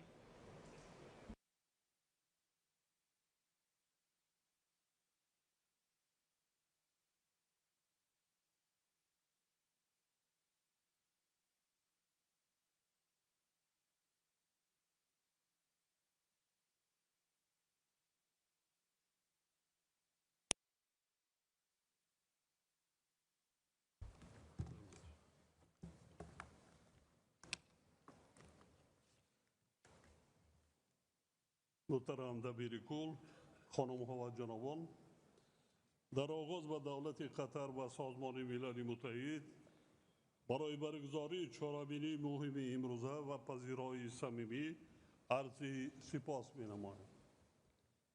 مسلم است که رفاه اجتماعی زمینه مهم تحکیم صلح و ثبات فراگیر و رشد استوار میباشد. وابسته به این میخواهم قید نمایم که قبول و تطبیق استراتژی رشد حفظ اجتماعی اهالی جمهوری تاجیکستان برای دوره تا سال 2040 ادامه تلاش‌های کشور ما در این جهت میباشد. این سند همچون یکی از عامل‌های کلیدی حفظ و تأمین ثبات اجتماعی اهالی و بلند برداشتن سطح زندگی شهروندان به رشد استوار اقتصادی و اجتماعی کشور روانه گردیده است. همزمان با این قابل ذکر است که تا آخر سال روان از جانب حکومت تاجیکستان برنامه میان مهلت رشد کشور برای سالهای 2026-2030 قبول می‌گردد. سند مذکور مرحله نهایی استراتژی ملی رشد را برای دوره تا سال 2030 فرا گرفته، اهداف آن با هدف‌های رشد استوار هم آهنگ می‌باشد. در زمینه تطبیق برنامه و استراتژی‌های ذکر گردیده کشور ما به تحکیم سرمایه انسانی توسط رشد ساحه‌های معارف و تندرستی توجه مخصوص ظاهر می‌نماید.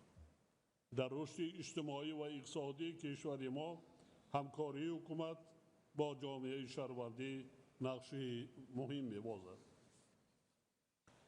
در تاجیکستان طی 12 ساله اخیر در ساحه‌های گوناگون اجتماعی و اقتصادی بیش از 4 میلیون جای کاری تأسیس و برقرار گردیده است. امروز در تاجیکستان 8 برنامه دولتی و 3 استراتژی دراز مدت در ساحه معارف تطبیق شده ایستادند که این هم برای رشد ساحه اجتماعی اهمیت کلیدی دارد. مسلم است که رشد اجتماعی با پیشرفت ساحه تندرستی نیز پیوند ناگسستنی دارد. حکومت جمهوری تاجیکستان برای تأمین نمودن فعالیت با ثمر مؤسسه‌های ساحه تندرستی و بلند برداشتن سطح و صفت خدمت‌رسانی‌های طبی به اهالی منتظم تدبیرهای ضروری می‌اندیشد. محترم اشتراکداران همایش، تأمین رشد اجتماعی و فعالیت تمام ساحه‌های اقتصاد و استواری محیط زیست پیوستگی زیست دارد. تاجیکستان که 93% قلمروش را کوهسار تشکیل می‌دهد، از پیامدهای تغییریابی دور هیدرولوژی، آبخیزی و خشکسالی و دیگر آفت‌های طبیعی آسیب پذیر می‌باشد. در این رابطه ما با مقصد تأمین نیکوحوالی مردم خود در سمت مقاومت به تغییریابی اقلیم پیوسته چاره‌جویی می‌نماییم.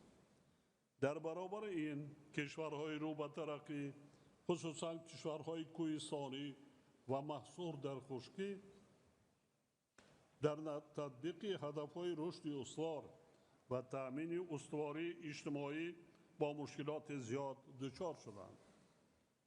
ما ضرورت اندیشیدن چاره‌های جدی را برای بهتر نمودن دسترسی کشورهای آسیب پذیر به منبع‌های مالیوی و تأمین مبلغ‌زایی استوار علخصوص در ساحه‌های خدمت‌رسانی‌های اجتماعی، تحکیم سرمایه انسانی و مطابق شوی با تغییریابی اقلیم تاکید می‌نماییم.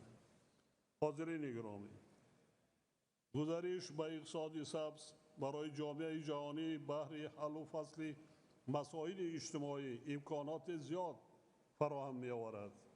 تاجیکستان با در نظر داشت اقتدار بزرگ گیدروانرژتیکی خود با مسئله تأمین استقلالیت انرژتیکی و رشد ساحه انرژی سبز اهمیت اولین درجه می‌دهد.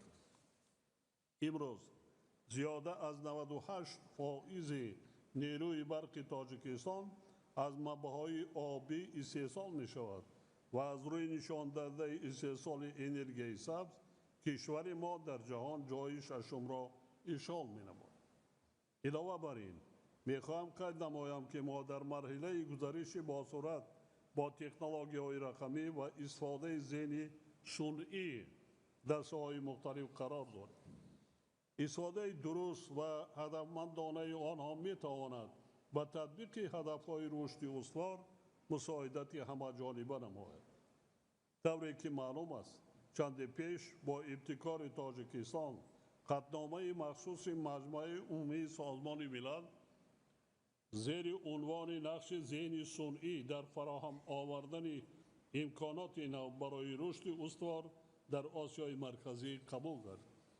باور دارم که قطعنامه مذکور همچون وسیله مؤثر برای استفاده ذهن صنعی در منطقه ما با مقصدهای دسترسی و هدفهای رشد استوار خدمت خواهد کرد.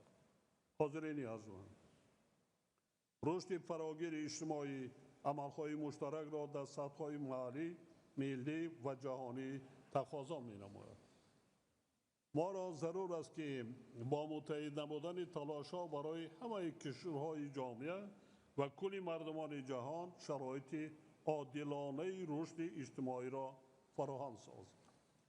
در کار سامیت امروزه ما باید یک گلانه اراده مشترک خود را برای صورت بخشیدن به تطبیق هدف‌های رشد استوار تاکید نموده به رشد اجتماعی همچون یکی از هدف‌های کلیدی آن توجه خاصه ظاهر نماییم.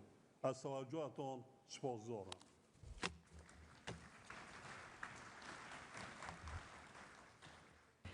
I thank the President of Tajikistan.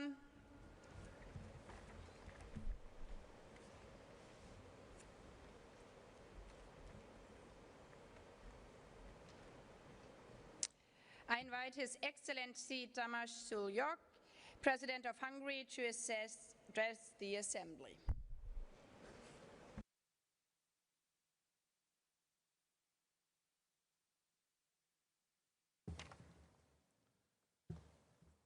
Your Majesty, Royal Highnesses, dear Excellencies, liebe Frau Präsidentin, dear ladies and gentlemen, the peaceful future of mankind rests on mutual respect, understanding and cooperation. Protecting human dignity and strengthening social security is our universal responsibility. We are living in an age when we are faced with social, economic and demographic challenges in almost every region of the world, and our communities are afflicted by climate change, military conflicts, population decline, or even population explosion. We have to respond to these challenges effectively, both in our societies, on family, community and country level, and through international cooperation. The main precondition of social development is peace. We cannot talk about social welfare in a world torn apart by conflicts when the absence of peace affects the hardest those who are the most vulnerable. That is why it is our basic human obligation to strive for peace and to preserve it. Peace and the rule of law are closely intertwined. Where the law is respected, cooperation will prevail over conflicts. Law plays a very important role in social justice, as equality before law ensures that everyone will benefit from social development. Hungary believes that the future society can only be strong if the families also remain strong. Protecting families is crucial not only from the moral point of view, but it also serves fundamental social and economic interests. The family is the cornerstone of human solidarity, the first community where we learn what it means to take responsibility for others.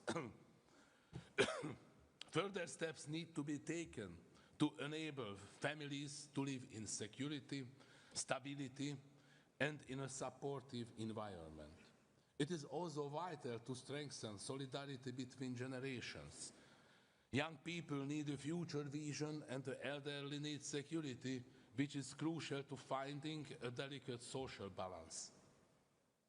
The real benchmark of the level of development of a society is best demonstrated by how we treat those who struggle with the greatest difficulties.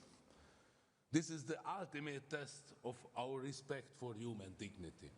Social cohesion, fight against poverty, protection of families and support for people living with disabilities are all based on a common denominator: respect for human dignity. Therefore, social development cannot be measured purely with statistical figures. Hungary is convinced that the true measure of social development is reflected by the opportunities we give our people so that they can live a meaningful and decent life, a life which rests on three pillars: peace, rule of law, and cooperation.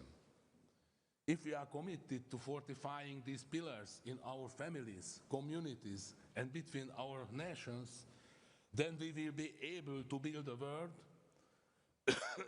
where solidarity becomes a universal value. This is our common mission, and I believe that this noble goal is worthy of the spirit of the United Nations. Thank you very much for your attention.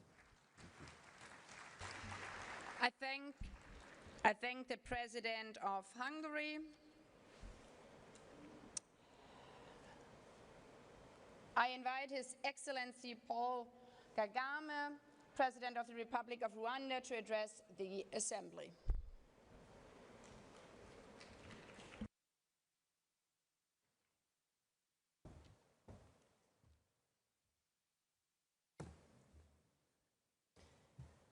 Your Excellency, Sheikh Tamim bin Hamad Al Thani, Amir of Qatar, Excellency Annalena Baerbock, President of the General Assembly, Excellency Antonio Guterres, Secretary General of the United Nations, Excellency Lok Bahadur Thapa, President of the United Nations Economic and Social Council, Excellencies, Heads of State and Government, distinguished ladies and gentlemen. To begin, I want to thank His Highness for hosting us in Qatar for the second World Summit for Social Development. As always, the welcome and the facilities in Doha are perfect. 30 years since Copenhagen, significant progress has been made. We have seen successful efforts to reduce extreme poverty and expand access to education, healthcare, and social protection. However, inequalities still persist, especially between regions, with millions of people still struggling to make ends meet. These challenges are not new, but our governance systems have not evolved fast enough to solve them. Social development is a continuous journey that requires adaptability. Right now, the priority is to keep the pendulum swinging in the right direction and build on what has already been achieved. Success will depend on many factors, but the most important is keeping human capital development at the center. For development to be sustained, it cannot be outsourced. This approach has guided Rwanda's transformation. Social protection, community participation, and accountability are firmly embedded in how we govern. Every policy decision by our institutions is concerned with advancing quality of life. We must also redefine our approach to partnerships. Too often, global cooperation is not balanced. We must move away from outdated practices that exclude majority of the world. For multilateral engagement to be effective, they will need to be tailored to delivering universal, measurable, and timely results, not promises. Lastly, everything cannot be a priority. The world is changing rapidly. We should expect more challenges in the near future and prepare to prevent and manage them. Here, global financial institutions must be more fit for purpose and provide the fiscal space to pivot and grow. If we are serious about social development, then our solutions must serve the needs of all countries, not just a few. Rwanda stands ready to work with all our partners to build a more inclusive and resilient future. I thank you for your kind attention.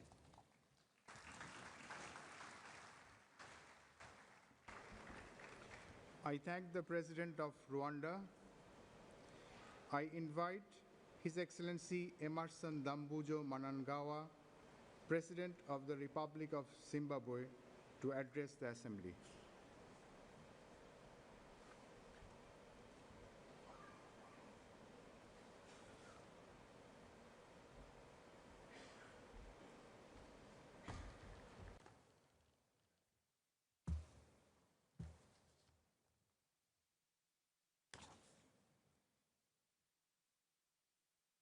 Your Highness Sheikh Tamim bin Hamad Thani, Amir of the State of Qatar, Your Excellency Baba Bok, President of the General Assembly, Your Excellency Antonio Guterres, Secretary General of the United Nations, Excellencies, distinguished delegates, I'm honored to address this historic Second World Summit for the social development.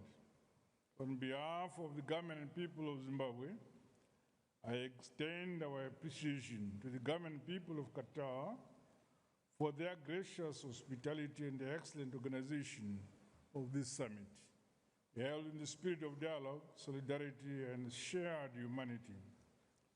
This gathering marks both reflection and renewal.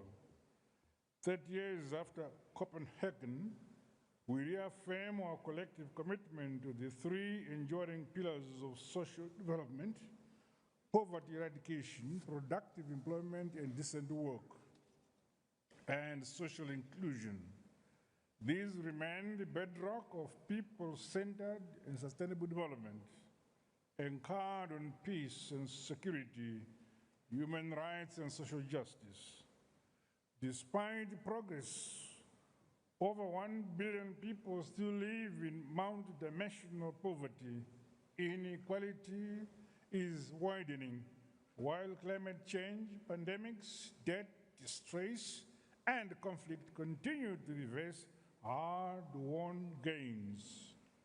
The urgent task for this summit is to renew a global compact for inclusive development that matches rhetoric with tangible action and resources.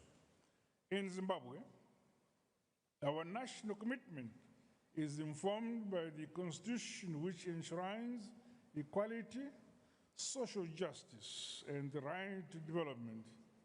These principles are operationalized through Vision 2030 and our National Development Blueprint. They are also reflected in our foreign policy of engagement and re-engagement, which is grounded in sovereign equality, peaceful cooperation, solidarity, and mutual respect among nations. On poverty eradication, Zimbabwe has made headway towards reducing poverty and improving access to education, health care, and social protection. Poverty levels declined from 62% in 1995 to 38.3% in 2019.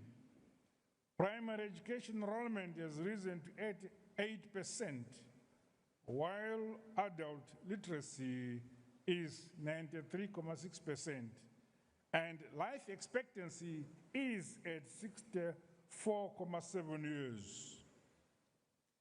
Flagship programs such as the Basic Education Assistance Module benefit over 1.5 million learners annually, including children with disabilities. The Health Assistance Fund ensures access to health care for vulnerable citizens. We continue to invest in climate-smart agriculture, digitalized social registries, and resilient food systems to improve household food security, incomes, and resilience.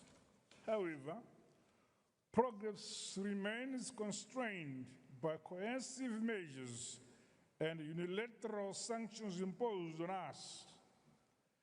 Climate shocks and restricted access to development finance.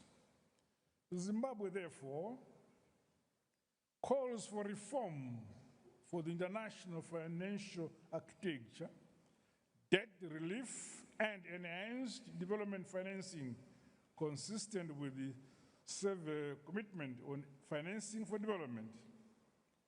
With regards to productive employment and decent work, employment creation and decent work are central to Zimbabwe's development strategy.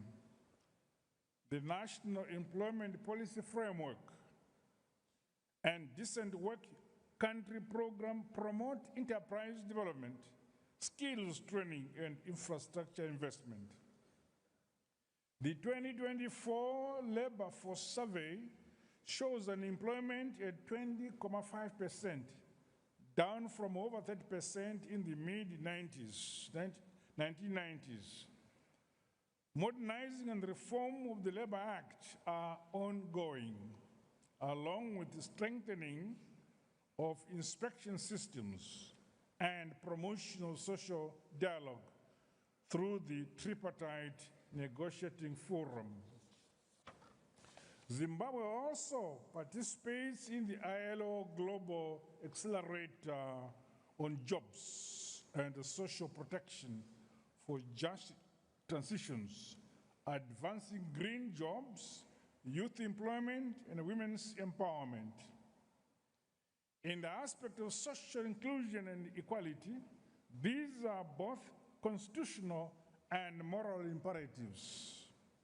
The National Social Protection Policy, Disability Policy, Gender Policy, and Devolution Framework seek to achieve the sustainable empowerment of communities so that no one and no place is left behind. Through our heritage-based Education 5.0 model, we are promoting innovation and entrepreneurship while the Women's Bank and the Youth Empowerment Bank provide concessional finance.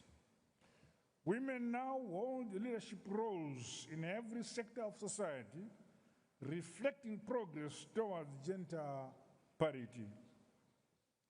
Our development philosophy, which entrenches the belief that the duty to build, modernize, industrialize a country is the responsibility of all citizens, continues to inspire national unity and stewardship, a shared vision, hard work, and collective responsibility. Global cooperation and reform. Excellencies, sustainable development cannot thrive in an unequal global order. Zimbabwe, therefore, calls for reform of global financial and trade systems to promote fairness and inclusion, fulfillment of official development assistance commitments, recognition of Africa's special circumstances, and total removal of unilateral coercive measures which undermine development and violate international law. These align with Zimbabwe's foreign policy principles and our commitment to Agenda 2063 and the 2030 Agenda for Sustainable Development. As I conclude, let me reiterate that family remains the cornerstone of social cohesion and shared values. We must empower women, the youth, and families to drive inclusive growth and intergenerational solidarity. Let the Doha Declaration reignite hope for the many peoples of the world still waiting for justice and dignity. Let it affirm that development is not a privilege, but a universal right. Zimbabwe is a friend to all and an enemy to none. We stand ready to work with all nations to build peaceful justice, just, fair, more inclusive and a sustainable world where no one and no place is left behind. To this end, Zimbabwe has submitted its bid to join the United Nations Security Council as a non-permanent member for the term 2027 to 2028. We count on your support, and thank you for your kind attention.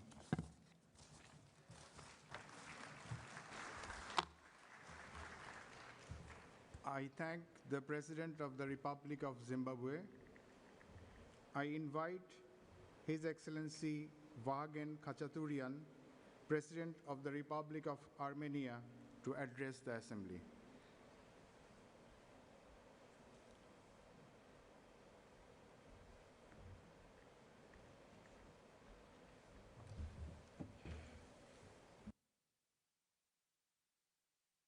Excellencies, distinguished delegates, ladies and gentlemen, it is a great honor to address this distinguished gathering as we reaffirm our shared commitment to the principles of the Copenhagen Declaration.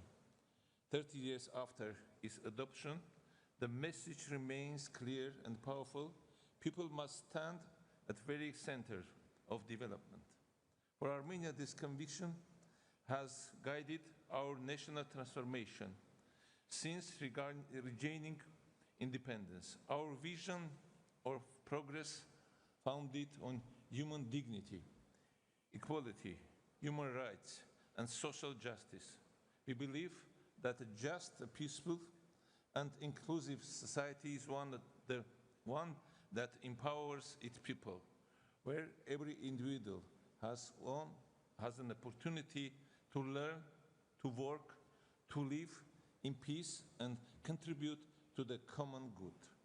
Over the past decades, Armenia has pursued comprehensive social and economic reforms aimed at building an inclusive, resilient, and people-centered state.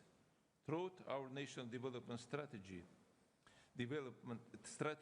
employment strategic plan for 2025-2031, and social protection strategy, we continue to expand opportunities for decent work, strengthen social safety nets, and ensure that essential services are acceptable to all, especially the most vulnerable, to ensure that no one is left behind. Our ongoing efforts emphasize the creation of high-quality employment, the economic empowerment of women, and inclusion of young people and social distinguished groups in the labor market. By investing in human capital, Armenia is building the foundation for sustainable and inclusive growth. Establishment of social emergency support system has introduced new transformative approach to social protection aimed at empowering the most vulnerable to graduate from social dependency to self-sufficiency through income generation. Quality, inclusive, and affordable education is a precondition for human capital development and key priority of government of Armenia. Highly educated and talented people have always constituted the competitive advantage of our country and foundation of our economy. With this mind, the allocation of resources to education has regressed more than 25% in this past year. The program of 300 schools and 500 kindergartens aims at constructing and renovating educational institutions by 2026 to ensure sufficient nurturing and health and school children and government nationalists, and it's successfully implementing school feeding program in all the regions of Armenia, while the capital Yerevan will be covered by the program in cooperation with the World Food Program. At the same time, we recognize that peace and security are the essential precondition for social development. A peaceful regional environment and good neighborly relations enable a free movement of ideas, goods, and people, opening new paths for shared prosperity. The Crossroad of Peace initiative of government of Armenia is aimed at promoting not only transport connectivity and trade, but connecting societies, advancing people-to-people contact. Armenia's democratic transformation and commitment to good governance and rule of law continue to guide our policies. We are working to make our institution more transparent, our decision-making more participatory, and our governance more accountable.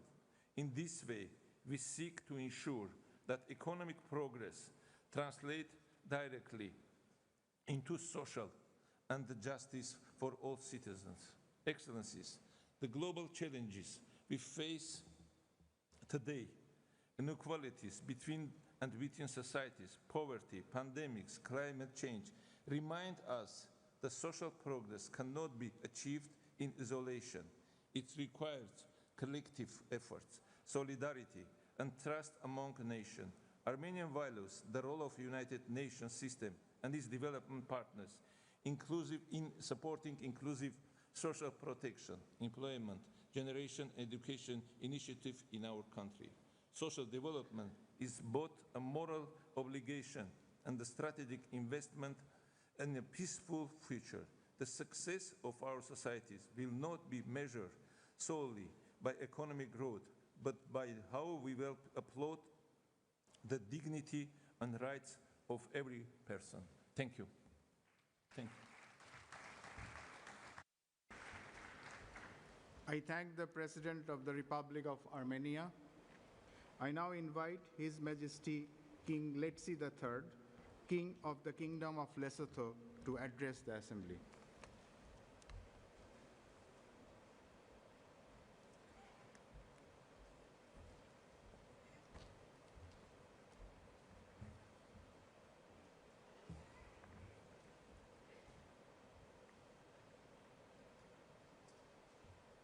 Your Royal Highness, the Emir of the State of Qatar,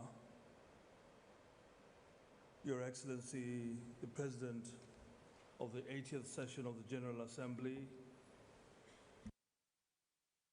Your Highnesses, Your Excellencies, Heads of State and Government, Your Excellency, Mr. Antonio Guterres, Secretary General of the United Nations, distinguished delegates, ladies and gentlemen, on behalf of the government and the people of Lesotho, and on my own behalf, I wish to express profound gratitude to His Highness Sheikh Tamim bin Hamad Al Thani, the Emir of the State of Qatar, for the kind invitation to this second World Summit for Social Development. We commend the United Nations General Assembly for convening this important meeting, a platform for assessing progress, addressing persisting challenges, and reaffirming our shared commitment to the 1995 Copenhagen Declaration on Social Development and its program of action, while accelerating implementation of the 2030 Agenda for Sustainable Development. Madam President, Lesotho renews her unwavering commitment to the Copenhagen Declaration, which continues to guide our national development vision.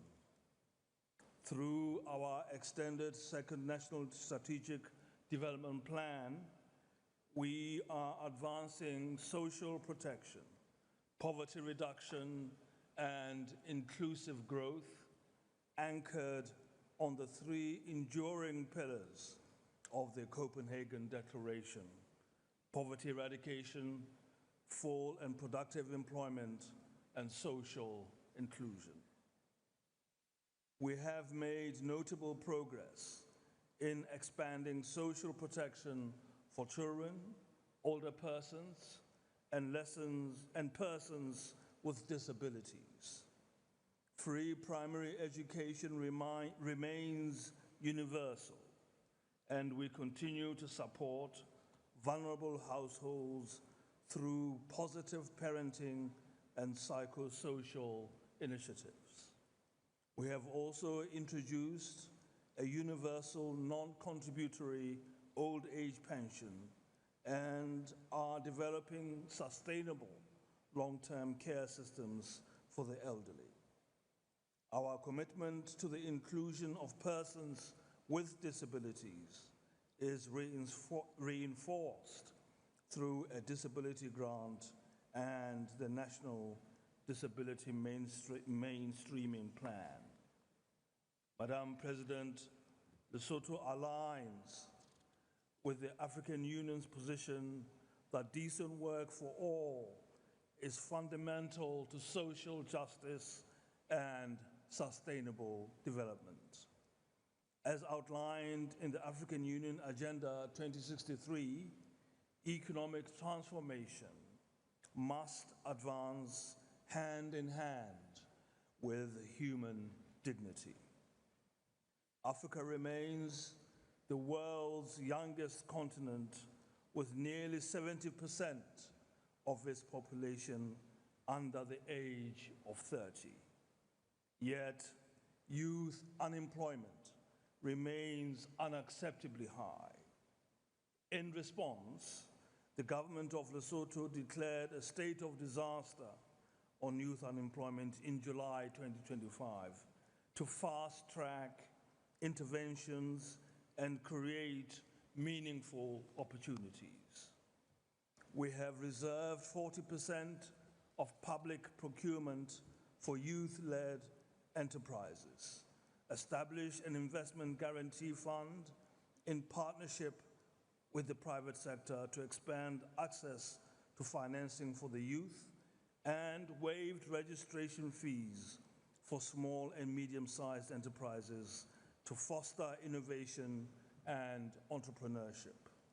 These measures aim to reposition Lesotho's economy from one driven by consumption and public expenditure to one propelled by private sector growth, exports, and productive employment. Madam President, Lesotho is advancing the drafting of a comprehensive social security bill to create an inclusive and integrated social protection system that covers both formal and informal workers. We also recognize that well-governed migration can drive development. In partnership with the International Labour Organization and other global actors, we are working to ensure safe, regular, and beneficial labor migration, protect migrant workers' rights, and promote the portability of social security benefits across borders.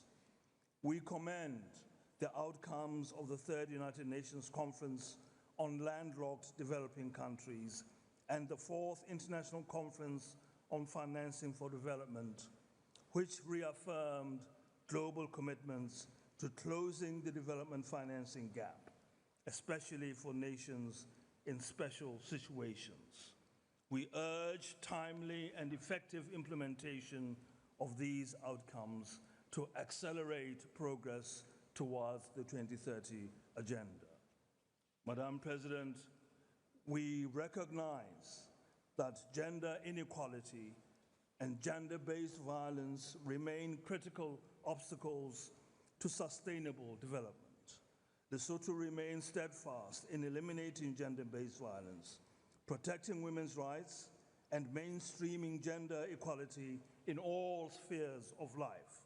We encourage all governments to enact strong protective legislation and to share best practices that accelerate progress.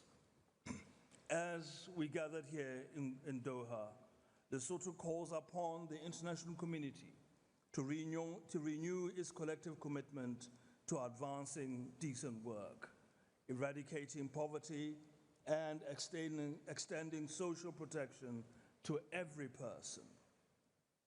Let us remember that when work is decent,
القيم التي نعتز بها جميعا تمثل اليوم رأس مال اجتماعيا حيا نسترشد به في بناء مستقبل أكثر تماسكا وإنسانية. وانطلاقا من هذا الإرث الوطني الراسخ وتأكيدا على مواصلة مسيرة التنمية والبناء، فقد عقد في 10 أكتوبر عام 2023 اجتماعا في المجلس الوطني للتخطيط، وضعت خلاله الخطة الاستراتيجية المقبلة بوصفها إطارا موجها لمسار التنمية الوطنية. وقد خلص الاجتماع إلى مجموعة من المخرجات الجوهرية التي تجسد الرؤية الوطنية الرامية إلى تحقيق التنمية الشاملة ومستدامة تضع المواطن في صميم أولوياتها، ومن أبرزها: 1. التركيز على التنمية الاجتماعية بوصفها ركيزة اجتماعية أساسية لبناء الاستقرار والازدهار من خلال إطلاق برامج للرعاية والحماية الاجتماعية وتستهدف الفئات الأكثر هشاشة. 2. ترسيخ مبدأ العدالة الاجتماعية بما يضمن تكافؤ الفرص بين جميع المناطق في ليبيا. 3. دعم المصالحة الوطنية باعتبارها مدخلا للتنمية الاجتماعية المستدامة وشرطا أساسيا لتحقيق الأمن المجتمعي بما يمكن من توحيد الجهود الوطنية وتوجيهها نحو بناء وتنمية. 4. تمكين المواطن الليبي ليكون شريكا فاعلا في التنمية من خلال تعزيز دوره في المبادرات المحلية ودعم المجالس البلدية والمشروعات المجتمعية وترسيخ مفهوم اللامركزية التنموية. وعلى الصعيد الاستراتيجي اعتمدت ليبيا الاستراتيجية الوطنية للعدالة الاجتماعية لأعوام 2025-2027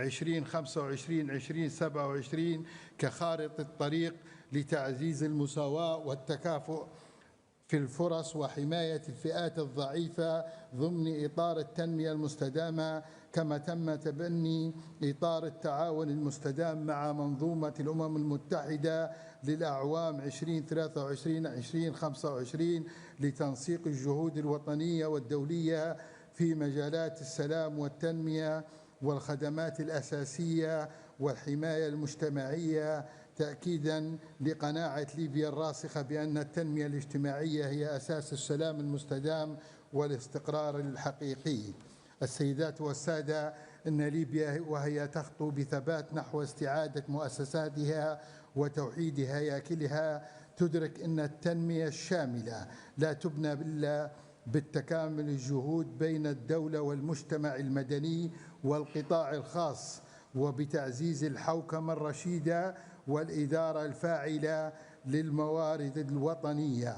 ومع ذلك فإن ما تحقق خلال الأعوام الماضية يجسد إرادة وطنية صلبة ورؤية واضحة نحو بناء مجتمع متماسك وعادل ومزدهر يضع المواطن في قلب كل السياسات والبرامج ويجعل من التنمية الاجتماعية ركيزة أساسية لبناء ليبيا الحديثة التي تتطلع إليها أجيالنا القادمة. ختاماً، نؤكد أن ليبيا تنظر إلى التنمية الاجتماعية بوصفها حجر الزاوية في بناء السلام وترسيخ الاستقرار، وإن كرامة المواطن تظل المعيار الأسمى لكل سياسة ترسم. ونؤمن بأن الأوطان لا تبنى بالشعارات بل بالإرادة الصادقة والعمل المشترك. ومن الدوحة نجدد العهد بأن تبقى ليبيا شريكاً فاعلاً في مسيرة العالم نحو تنمية عادلة وسلام دائم. والسلام عليكم ورحمة الله وبركاته.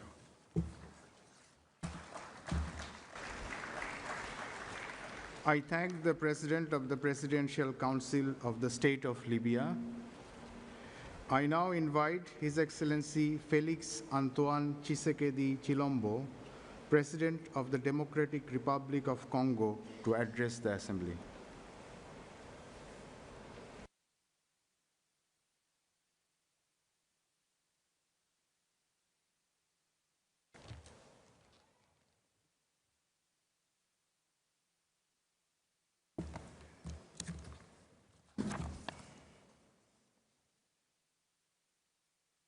Votre Altesse,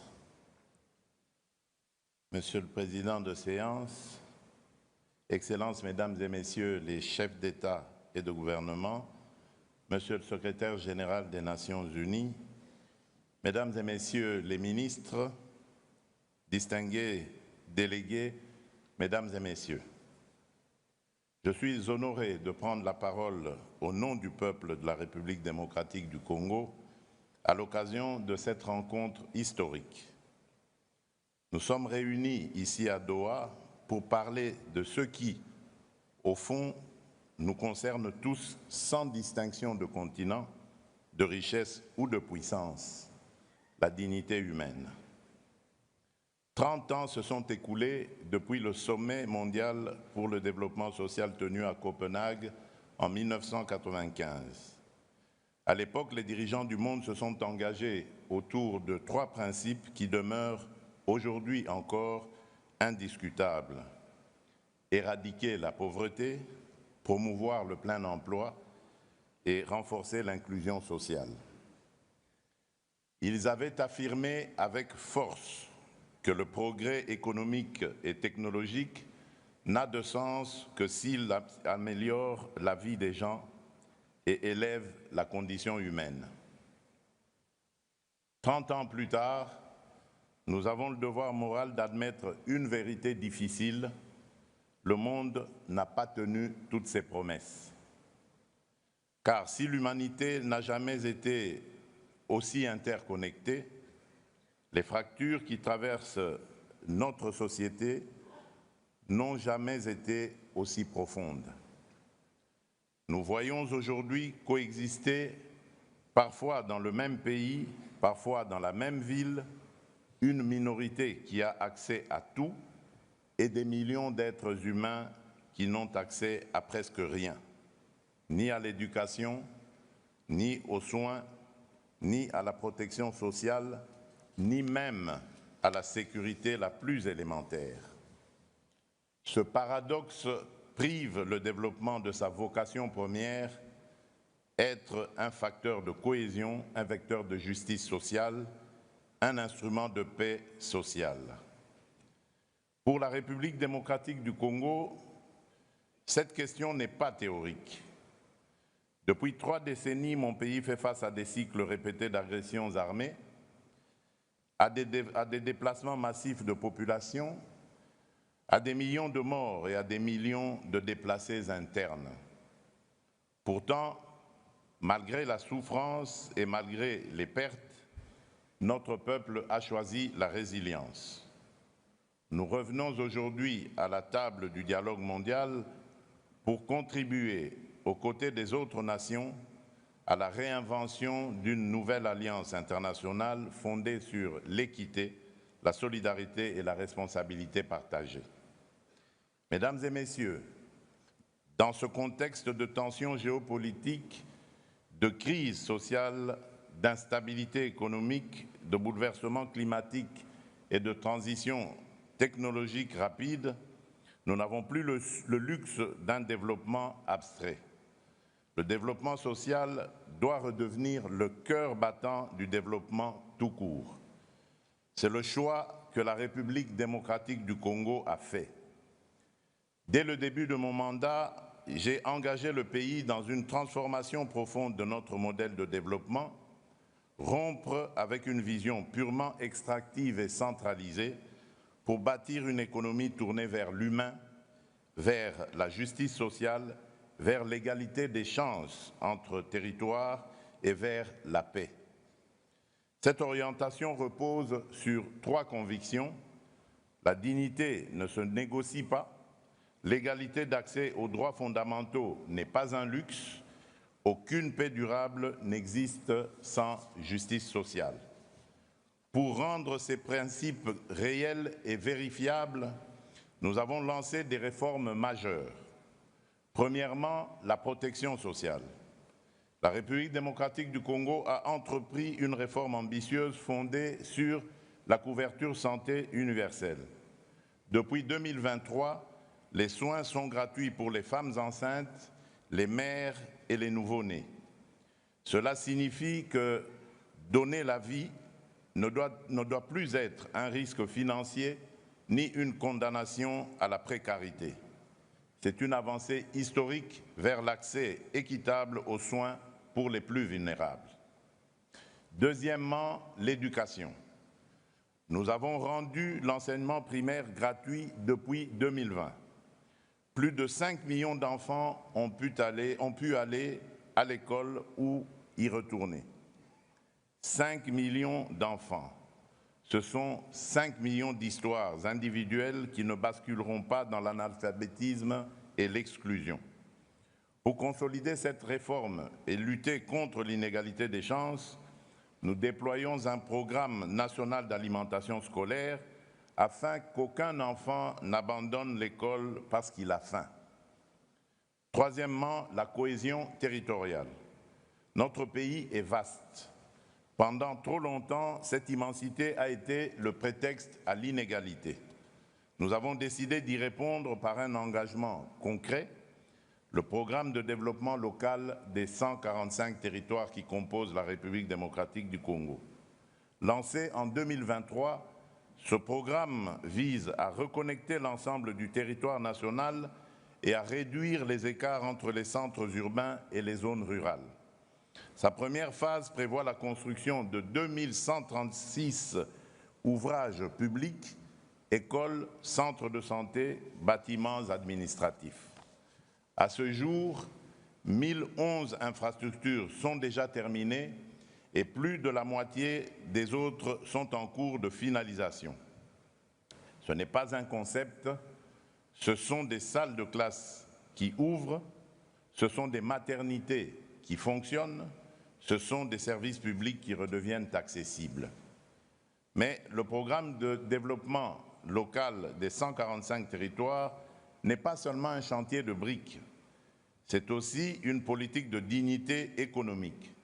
Nous accompagnons les petits producteurs ruraux, nous structurons les filières agricoles locales, nous stimulons les économies de proximité et nous créons des emplois décents. Car une mère qui peut vivre de son travail sans devoir quitter sa terre, c'est déjà une victoire sociale. Mesdames et messieurs, à ces chantiers sociaux s'ajoute aujourd'hui une nouvelle dimension incontournable, la dimension climatique.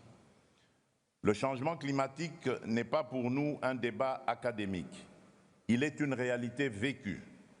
Inondations meurtrières, érosions qui engloutissent des quartiers entiers, sécheresses qui détruisent les récoltes et plongent des familles entières dans l'insécurité alimentaire. Dans ce contexte, le bassin du Congo est à la fois un rempart écologique pour l'humanité et un levier stratégique de développement pour notre pays. La République démocratique du Congo continue d'honorer ses engagements climatiques avec sérieux, mais le sous-financement chronique de l'adaptation et de l'atténuation freine la mise en œuvre des objectifs de développement durable. Nous le disons clairement, sans justice climatique, il n'y aura pas de justice sociale durable. Nous attendons donc une transformation profonde du financement international. L'accès aux ressources vertes doit devenir plus prévisible, plus rapide et plus juste. Il ne peut pas reposer sur des conditionnalités qui punissent les pays vulnérables pour des désastres auxquels ils n'ont pas contribué. Nous plaidons pour un rééquilibrage réel entre le financement de l'atténuation et celui de l'adaptation, parce que protéger les populations qui subissent déjà les chocs climatiques est aussi urgent que réduire les émissions globales. Mesdames et messieurs, ce deuxième sommet mondial pour le développement social se réunit dans un moment charnière. Nous faisons face à des transitions simultanées, démographiques, environnementales, numériques et économiques. Si nous échouons à les gouverner de manière juste, elles deviendront des facteurs d'exclusion supplémentaires. Si nous les maîtrisons collectivement, elles peuvent devenir des accélérateurs d'équité. Le développement social ne sera crédible que s'il est vécu dans tous les territoires y compris les plus reculées, y compris les zones meurtries par la guerre. Ce que nous construisons avec le programme de développement local des 145 territoires est une méthode que nous offrons au débat international. Reconnecter le pays par la santé, l'école, l'administration, l'activité économique locale et donc restaurer l'égalité républicaine dans l'accès aux droits. Ainsi, nous avons besoin d'une solidarité qui ne soit plus verticale, donateur d'un côté, assisté de l'autre, mais d'une solidarité fondée sur la reconnaissance mutuelle des responsabilités et du droit à la dignité souveraine de l'État, de chaque État. Nous l'avons dit dans nos engagements récents, la coopération internationale ne doit pas être un système permanent de dépendance.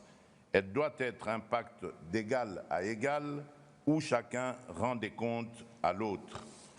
Notre ambition commune doit être que d'ici la prochaine génération, les principes de justice sociale ne soient plus seulement proclamés dans des sommets comme celui-ci, mais vécus dans la vie quotidienne de chaque citoyen en Afrique, en Asie, en Amérique latine, dans les pays du Nord comme dans les pays du Sud. Cela exige du courage politique. Cela exige de regarder en face nos contradictions. Cela exige de mettre fin à l'idée que certains peuples seraient condamnés à l'instabilité, à la pauvreté ou à la guerre. La République démocratique du Congo croit en un avenir où la justice sociale cessera d'être une promesse et deviendra un droit collectif et effectif. Elle y travaille chez elle, chaque jour, malgré les épreuves. Elle est prête à y travailler avec vous, à vos côtés, dans un esprit de responsabilité et de respect mutuel. Vive la solidarité mondiale, vive le développement social. Je vous remercie.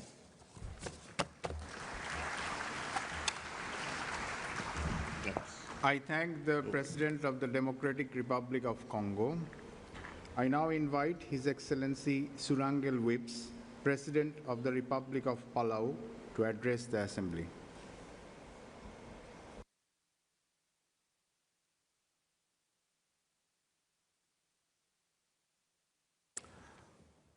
Ali, Your Highness, the Amir of Qatar, Tamim bin Hamad Al Thani, Secretary General Gutierrez, President Bobrick, Your Highnesses, distinguished delegates, Excellencies, ladies and gentlemen.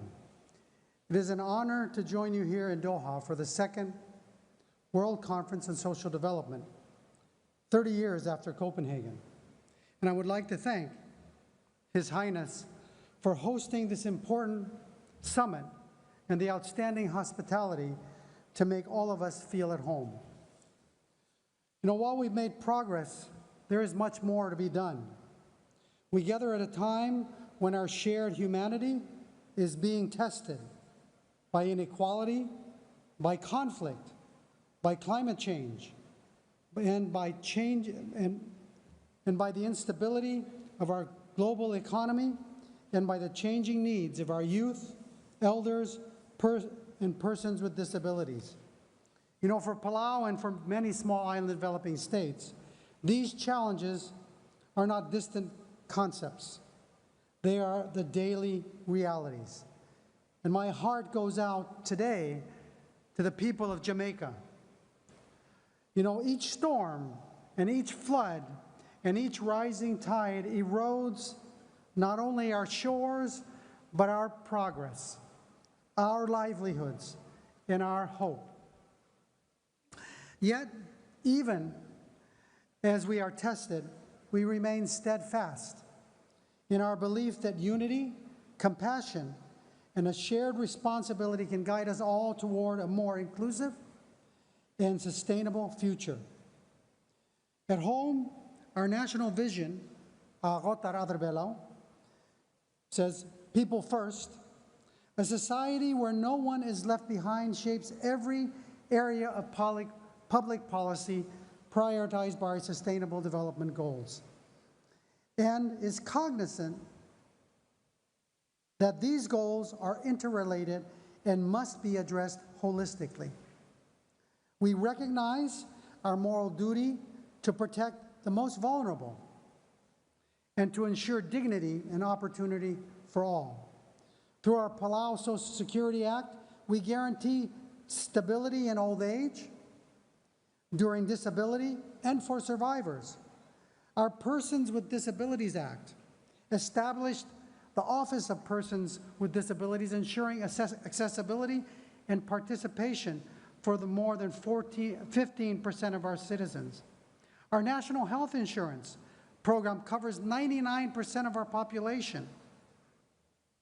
And our National Youth Policy empowers young people to access education, health, and decision-making.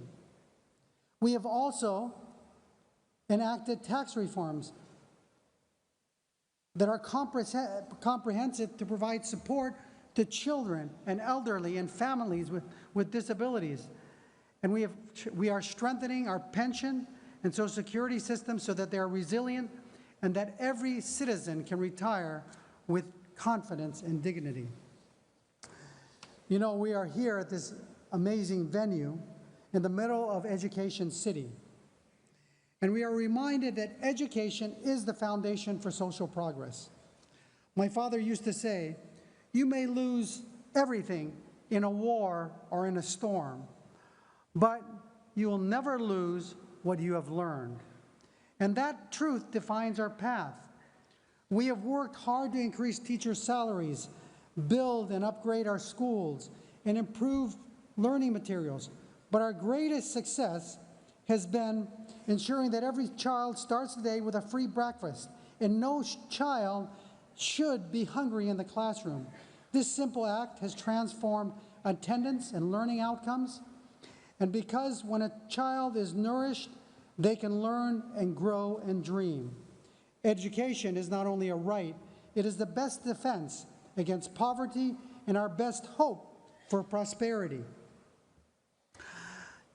Education builds resilience. Climate change can erase decades of progress overnight. That is why our approach to social development links education, health, environment, and economic security to ensure that our people are protected from the global shocks. While progress is visible, challenges remain.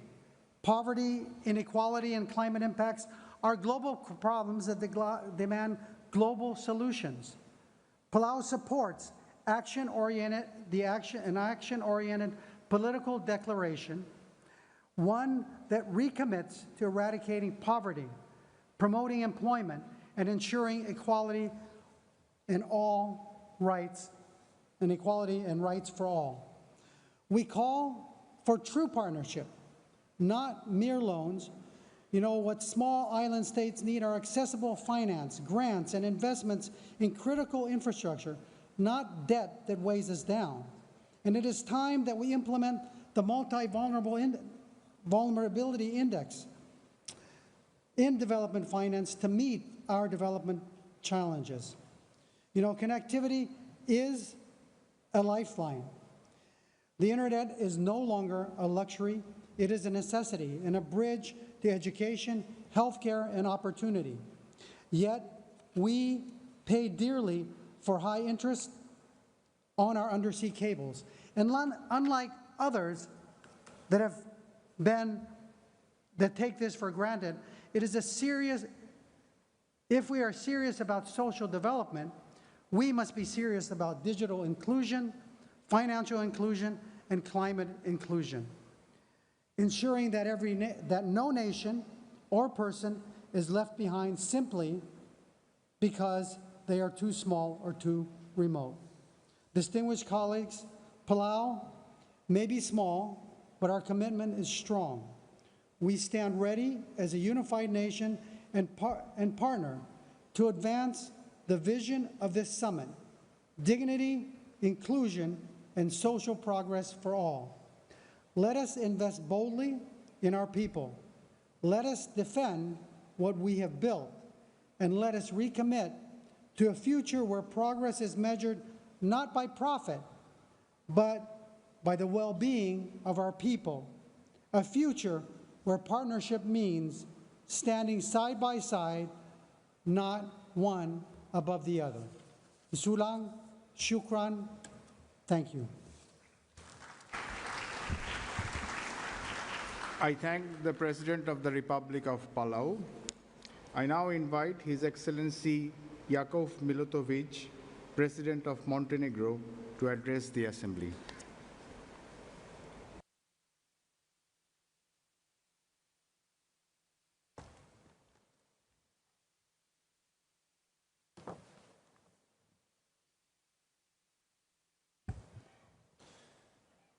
Your Excellencies, distinguished delegates, ladies and gentlemen, it is a great honor to address on behalf of Montenegro the second social summit taking place 30 years after the first one, which was held in Copenhagen back in 1995.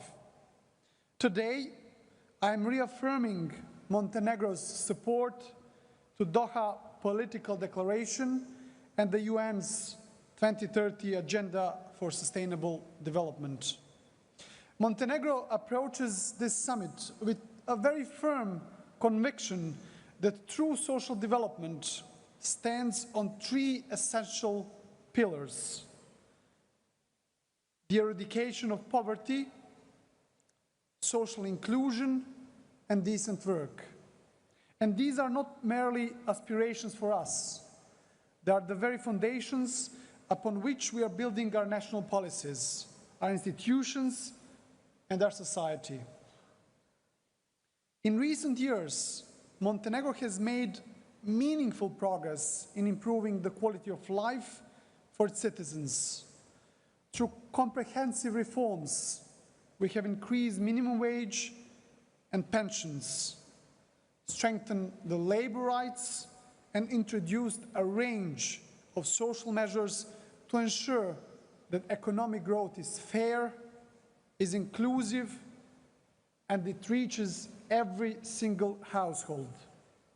And today, every child in Montenegro receives a universal child allowance and has access to free textbooks, because we believe that equality begins in the classroom, while dignity begins with opportunity. We are also deeply aware that poverty cannot be overcome through assistance alone. It requires empowerment of individuals, of families, and of communities. And that is why our new strategy for social and child protection places people, especially families and children, at the very heart of our social development. And it focuses on three key priorities: raising social allowances to ensure that no citizen is left below the threshold of social dignity; introducing a national child guarantee to break the cycle of intergenerational poverty and to provide every child in our country a fair start in life; and strengthening family-oriented services through the development of foster care and early intervention programs. Dear colleagues, our efforts are particularly focused on the most vulnerable, and those are children, persons with disabilities, and those living in rural or marginalized areas.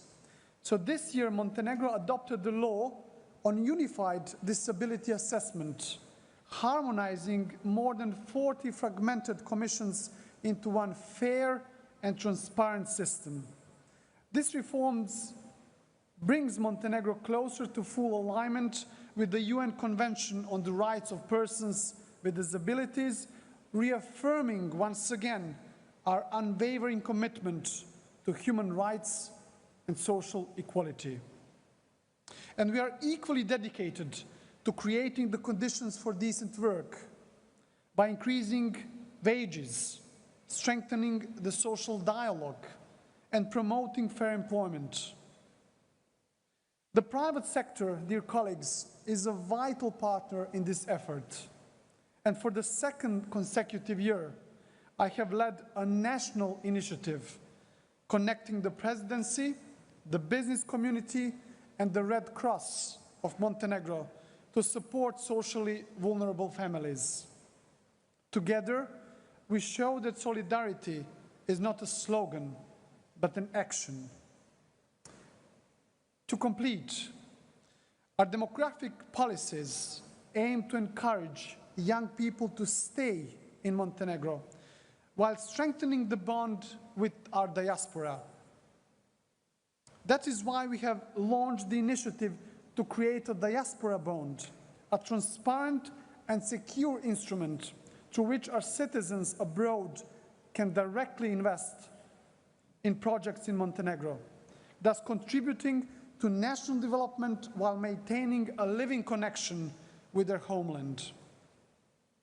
Yes, we are aware of numerous remaining challenges, but we work closely together with the United Nations, in particular with the UNDP, UNICEF, and the ILO, sharing knowledge and building systems that reflect both global solidarity and our own national responsibility.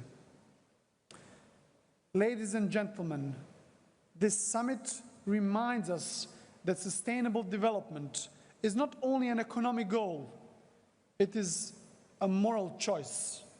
And Montenegro remains firmly committed to that vision, a society of equal opportunities, a society of dignity and hope for each and every citizen. Thank you very much.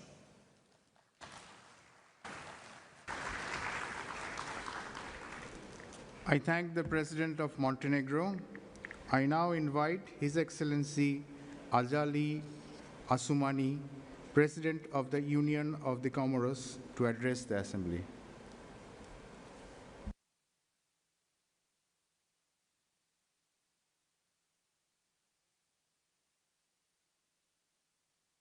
Bismillahir Rahmanir Rahim. Son Altesse, Cheikh Tamim bin Hamad Al Thani, Émir de l'État du Qatar et chers frères, Madame la Secrétaire générale de l'Assemblée des Nations Unies, Monsieur Antonio Guterres, Secrétaire général des Nations Unies, Majesté, Altesse, Excellence, Messieurs les chefs d'État et de gouvernement, distingués invités, Mesdames et Messieurs, Assalamu alaikum wa rahmatullahi wa barakatuh. Je suis profondément honoré de prendre la parole ici, à Doha, au nom de l'Union des Comores, à l'occasion de ce second sommet mondial sur le développement social. Ce rendez-vous illustre notre engagement collectif à replacer l'être humain au cœur du développement dans un monde en quête d'équité et de solidarité. Je voudrais avant tout exprimer notre gratitude à Son Altesse Cheikh Tamim bin Hamad Al Thani, émir de l'État du Qatar, ainsi qu'au peuple et au gouvernement qatari pour leur accueil chaleureux et les dispositions exemplaires prises afin d'assurer la réussite de ce sommet. Je salue également le leadership de Son Altesse Cheikh Tamim dans la promotion du dialogue global et de la solidarité internationale, en particulier pour le rétablissement de la paix dans des zones de conflit, aussi bien dans son rôle fondamental lors de la crise en Afghanistan que dans les médiations au Darfour, au Tchad, au Mali et au Niger, au Grand Lac et à Gaza.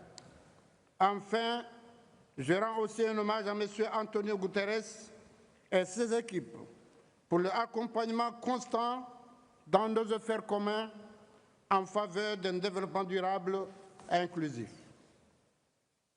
Mesdames et messieurs, permettez-moi de remercier très chaleureusement les royaumes du Maroc et de la Belgique qui, par l'intermédiaire de leurs ambassadeurs représentants permanents et en tant que facilitateurs du processus de négociation, ont joué un rôle de pont et nous ont permis d'aboutir aujourd'hui à la déclaration de Doha. 30 ans après le sommet mondial pour le développement social tenu à Copenhague en 1995, nous réaffirmons la pertinence et l'actualité de ces 3 engagements fondamentaux. 1. Éradiquer la pauvreté. 2. Promouvoir le plein emploi et le travail productif et renforcer la cohésion et la justice sociale. Ces principes demeurent le socle moral et politique de notre action collective. Les Comores, fidèles à ces héritages, ont intégré ces engagements dans leur politique nationale, notamment à travers le plan Comores émergent d'ici 2030, qui place la dignité humaine et le développement inclusif au cœur de la transformation du pays. Mesdames et Messieurs, honorables assistants, l'adoption aujourd'hui d'une nouvelle plateforme pour le développement social intervient à un moment critique de notre histoire commune. Plus de 700 millions de personnes vivent encore dans l'extrême pauvreté, avec moins de 2,15 $ par jour, et 1,3 milliard souffrent d'une pauvreté multidimensionnelle selon le PNUD. En Afrique subsaharienne, près de 40% de la population n'a toujours pas accès à l'électricité et plus de 230 millions d'enfants ne sont pas scolarisés ou risquent de décrocher d'ici 2030. Les inégalités économiques se creusent et les chocs combinent, pandémie, conflits, dérèglements climatiques, ont annulé près d'une décennie de progrès social. Dans ce contexte, la plateforme de Doha doit être une boussole commune orientant l'action mondiale vers encore plus de justice sociale, d'inclusion et de dignité humaine. Mesdames et Messieurs, aux Comores, État insulaire en développement, nous savons que le développement social est le socle de la paix et de la prospérité. Notre vision inscrite dans notre plan repose sur 3 piliers fondamentaux. Investir dans le capital humain, renforcer la cohésion sociale, construire une économie inclusive malgré des ressources limitées. Nous développons des programmes de soutien aux ménages vulnérables, notamment via le mobile money, qui permet aussi de soutenir des initiatives d'appui aux populations rurales. Mesdames et Messieurs, pour que la plateforme de Doha ait un impact réel, elle doit s'accompagner de moyens nouveaux et solidaires. Selon les Nations Unies, il faut 4 000 milliards de $ par an pour financer les objectifs de développement durable, alors que le déficit actuel de financement dépasse 2 500 milliards. Les pays les moins avancés, qui représentent 14% de la population mondiale, ne reçoivent que 6% des investissements directs étrangers et 0,09% des financements contre les effets du changement climatique. Il est donc impératif que cette plateforme s'accompagne de mécanismes financiers équitables et prévisibles, d'un soutien renforcé au système éducatif et sanitaire, d'une coopération sud et nord-sud plus ambitieuse. L'Union des Comores reste fidèle à ses valeurs d'unité, de solidarité et de développement. Elle s'engage à faire vivre les principes de cette plateforme dans ses politiques nationales et internationales. Avant de terminer, je dois souligner ici qu'il n'y a pas de paix ou de développement sans paix et sécurité. Et c'est pourquoi je saisis cette occasion pour encourager le processus de fin des conflits engagés entre la Russie et l'Ukraine, l'Israël et la Palestine, en Afrique et plus particulièrement dans les régions des Grands Lacs, au Sahel, au Soudan, et féliciter le Royaume du Maroc pour l'adoption par le Conseil de sécurité des Nations Unies de la proposition marocaine de l'autonomie du Sahara comme base de discussion afin de mettre fin à ce conflit qui n'a que trop duré. Mesdames, Messieurs, ensemble, faisons de Doha le point de départ d'une nouvelle ère de solidarité mondiale où chaque vie compte et chaque société progresse. Je vous remercie.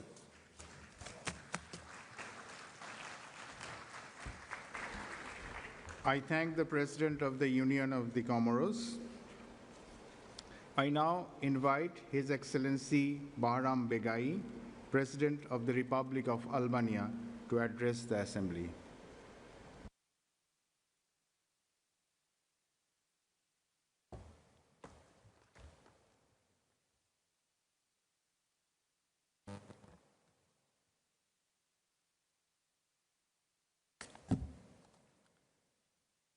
Your Highness, Amir of State of Qatar, dear Secretary General Guterres, distinguished heads of delegations, ladies and gentlemen, it's my great pleasure to address the Social Summit and express from the outset our appreciation and gratitude to the United Nations and to His Highness and the State of Qatar for organizing such an important gathering. My country, Albania, welcomes the holding of the Second World Summit for Social Development as a valuable opportunity to reaffirm our shared commitment to social justice, inclusion, and sustainable development. Albania fully aligns with the Doha Political Declaration, which we have just adopted. We believe this declaration can mark a new chapter in global solidarity. For Albania, it is an opportunity to reaffirm our faith in multilateralism and to strengthen our social contract at home. Excellencies, 30 years after the Copenhagen Declaration, we meet again at a defining moment for humanity. The world has made undeniable progress. We are healthier, and better educated than 30 years ago. Yet, too many people remain excluded from the promises and development as the world faces growing inequalities, demographic transformation, climate disruption, and technological divides. For Albania, the Doha Summit is not merely a moment to look back on past commitment. It is a call to action for a new era of social justice and solidarity. As a country in dynamic transition toward membership in the European Union, we see this summit as a crucial platform to align our national social policies with global standards, strengthen social protection, and promote human-centered growth. We believe that economic progress must go hand in hand with social cohesion and equity. Social development is not a secondary goal. It is the foundation of democratic stability and sustainable prosperity. Over the past decade, Albania has undergone a transformative journey. We have improved governance, expanded education and digital access, and achieved one of the highest levels of women's representation in government, placing Albania among the global top 10 countries. Yet, like many nations in transition, we continue to face structural challenges, a changing demographic landscape, ongoing poverty in rural and marginalized areas, and the need to modernize our social protection system to respond to economic and environment shocks. This is why this summit's vision resonates deeply with us. Over the past decade, we have aimed for inclusive growth, grounded in democracy, equality, and solidarity. Our experience has shown us that social progress does not happen overnight. It requires consistent reforms, difficult choices, and most importantly, the trust and engagement of our citizens. In this regard, Albania stands ready to share lessons learned and to learn from the others as we collectively work toward the future of stronger social protection and inclusive growth. Allow me to highlight a few areas where Albania has placed its particular emphasis. The vision of the strategy for national strategy and development and integration is to create a modern, transparent, and efficient public administration that delivers high-quality services, supports sustainable economic growth, and strengthens democracy and the rule of law. It aims to align national development with European integration, ensuring better governance and improving quality of life for all citizens by innovating social protection and services. We have reformed our health, education, employment, and welfare system to ensure greater access and fairness. The digitalization of public services has made state institutions more transparent and accessible to all citizens. Our social protection program has improved the accessibility and equity of its social assistance program and enhanced targeting of benefits to vulnerable population, thereby reducing poverty and promoting social inclusion. Albanian National Strategy on Jobs and Skills aims to build a competitive, inclusive, and sustainable labor market that promotes decent employment for all. It focuses on strengthening human capital through quality education, vocational training, and lifelong learning, ensuring that skills match labor market needs. Albania's National Social Protection Strategy 2024-30 envisions a society where every person lives with dignity, inclusion, and equal opportunities. It aspires to break the cycle of poverty, empower individuals through resilient, child and gender-responsive supportive system, and build communities grounded in care and solidarity. This strategy redefines social protection as a force for equity, human development, and shared prosperity for all generations. Promotion of gender equality and social inclusion. The UN has recognized Albania's strong commitment to promoting gender equality and social inclusion as part of our social protection strategy. These efforts contribute to achieve the Sustainable Development Goals, particularly those related to poverty reduction, health, education, and gender equality. Albania has made significant progress in advancing gender equality. Women hold prominent roles in politics, government, and the public sector. We are also working to promote inclusion of marginalized communities, strengthening their access to opportunities and resources. Speaking about regional cooperation, located in the Western Balkans, Albania understands the importance of solidarity among neighbors. Our region has known hardship, but we have also seen how cooperation brings stability, growth, and social progress. We believe that regional dialogue and integration are essential to build social cohesion. Albania advocates for climate-adaptive social protection and digital inclusion as an integral part of social policy. Yet we know that progress must never be taken for granted. Too many people, children, young, elderly, and marginalized, still face barriers to opportunity and dignity. As we navigate digital, demographic, and environment transition, social protection system must evolve and adapt to meet new realities. Social development today cannot be separated from the great transition of our time, digital, demographic, and environment. We must bridge the digital divide, empower rural communities, and make social system resilient to climate impacts. We also believe that data accountability and partnership must guide our follow-up after this summit, so that our promises in Doha become measurable progress in people's lives. Because of nations' true strength is not measured by its wealth, but by the well-being, dignity, and equality of its people. Let's make this summit the turning point that places humanity back at the heart of the development. Thank you. I thank the President of the Republic of Albania. I now invite His Excellency Anthony Frank Laurent Sansir, President of the Presidential Transitional Council of the Republic of Haiti.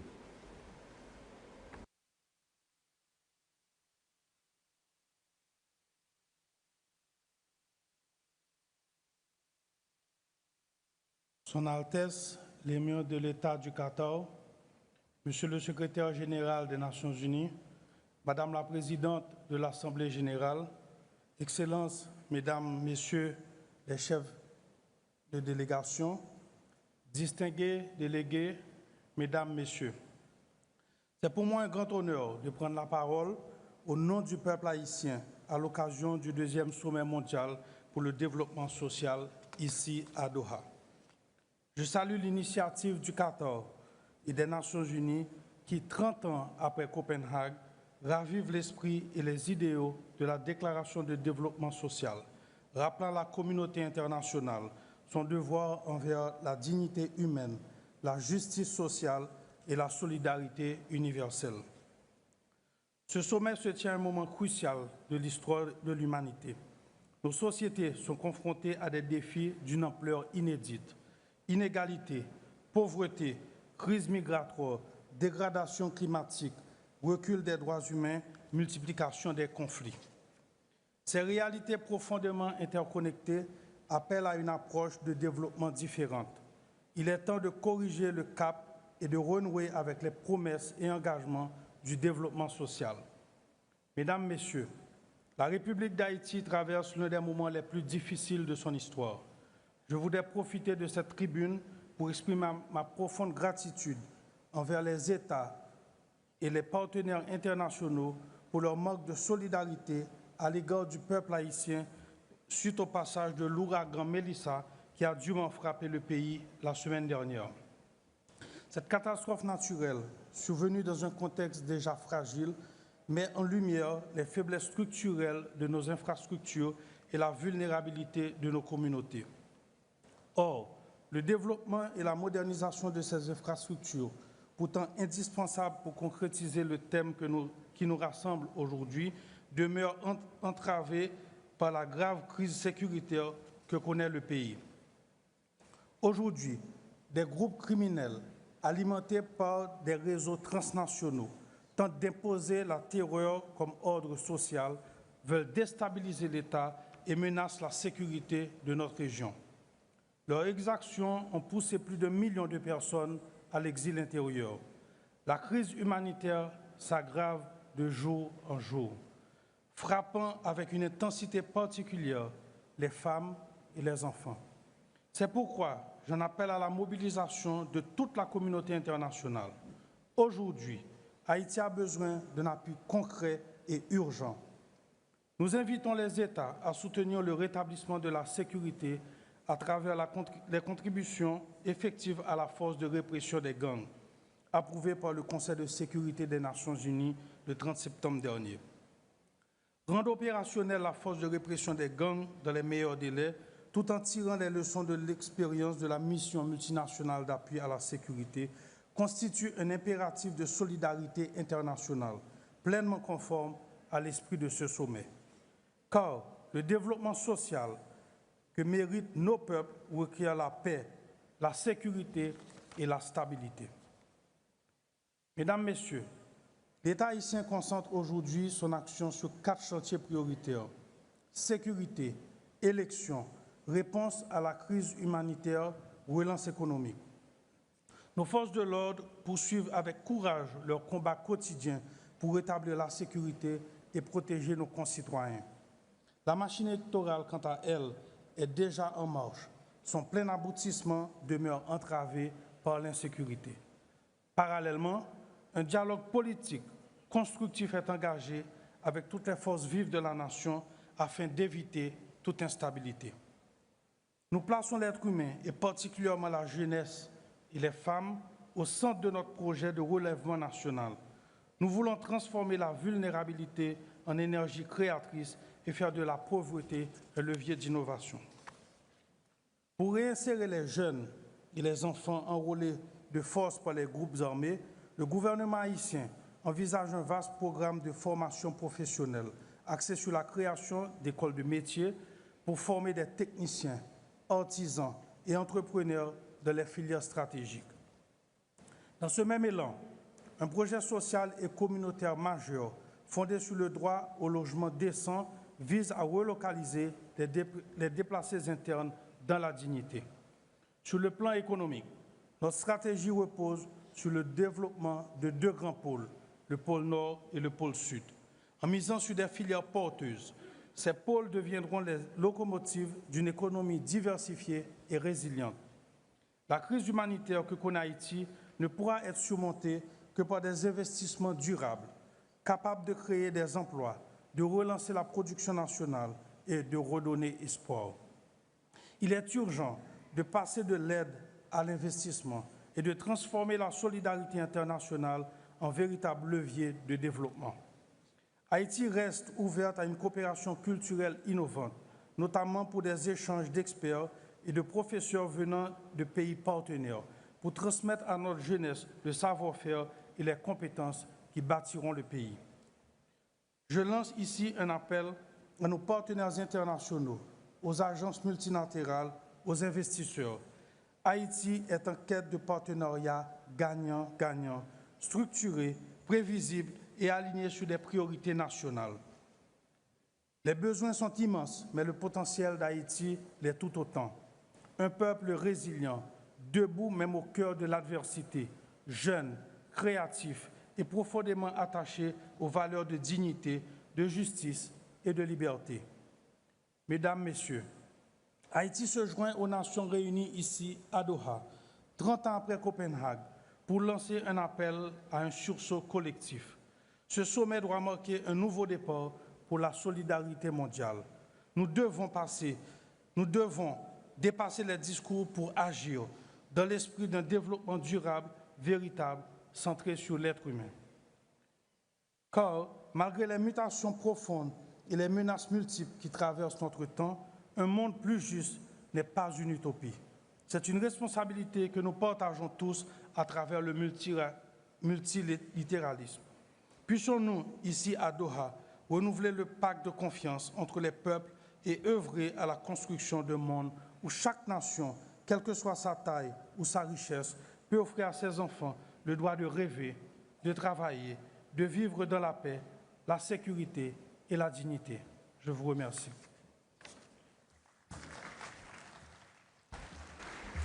I thank the President of the Presidential Transitional Council of the Republic of Haiti. I now invite His Excellency Asif Ali Zardari, President of the Islamic Republic of Pakistan, to address the Assembly.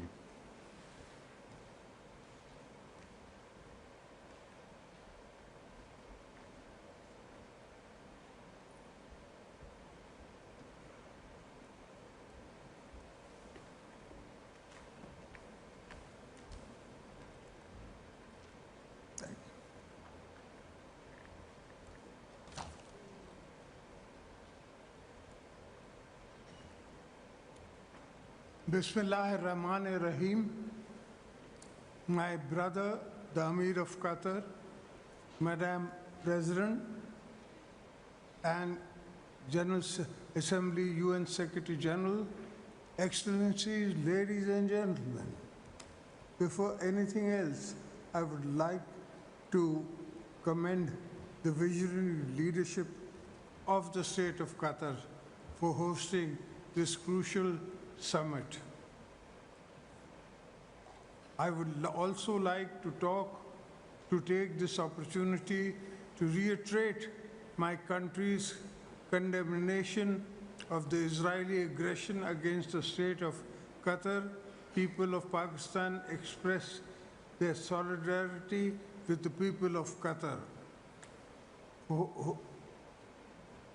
I would also like to thank the UN Secretary General for important initiatives. 3 decades after the adoption of the Copenhagen Declaration on Social Development and its program of action, this summit presents a collective desire to show our commitments to a world based on social justice, equality, and human dignity.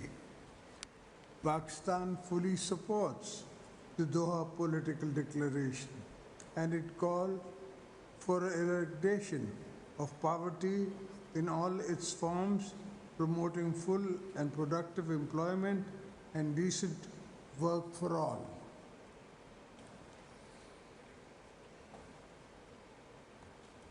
We look forward to a world where social integration is grounded in equality, solidarity, and respect for human rights. Excellencies, Pakistan remains steadfast in placing people at the center of policies. Our vision for inclusive and sustainable development is fully aligned with the spirit of the Doha Declaration. Poverty is not just a number of us. Pakistan flagship program, Benazir Income Support Program, BISP we call it, has empowered over 9 million families with income assistance and healthcare and education support. We are proud that this landmark program remains a model for the rest of the world and has helped transform millions of lives. It is recognized globally as one of the world's best social protection models. The sustainable development goals also remain within our sight for both literacy and health. We aim to raise literacy to 90% and ensure that every child is in the school within 5 years. Through the National Youth Internship Program, we are empowering our youth and education skills and access to global opportunities.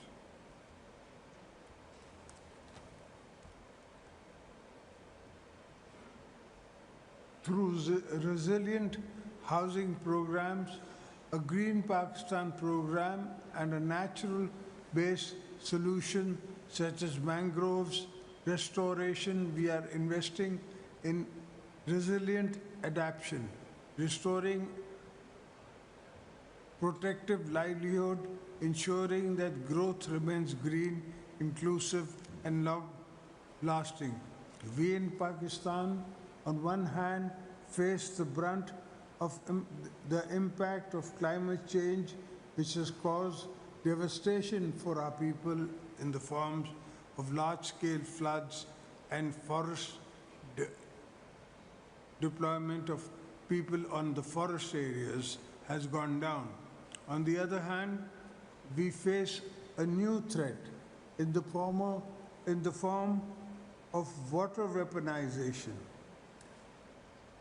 Water, which all the world knows, is an equal right to any human being and humanity. We have been threatened from across the border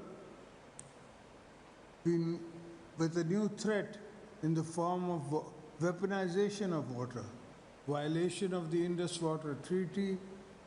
This poses a serious threat to the cut of water off for 240 million Pakistanis. Such tactics cannot and will not succeed.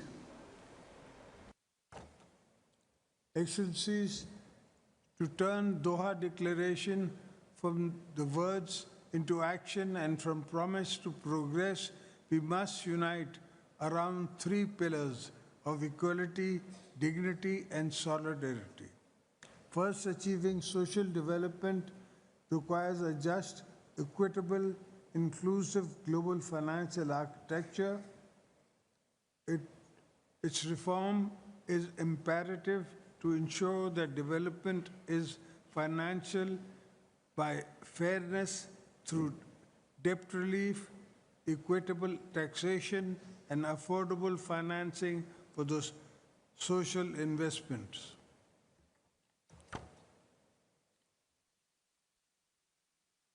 Second, scale up. Social protection, ensure every child learns, every mother receives care, every worker earns with dignity, and every citizen connects the digital world.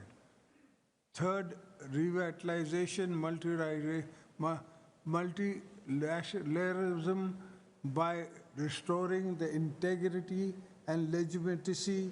We must ensure global institutions are inclusive and responsive, especially to needs of Global South. Finally, we cannot speak of social development while ignoring the genocide, apartheid, and mass starvation. These inhuman crimes perpetrated against the people of Palestine have gone too long. While we all welcome the correct ceasefire, we all on the international community to ensure that this leads to a just and lasting peace in the Middle East. The people of Pakistan's hearts beat as one with the people of Palestine.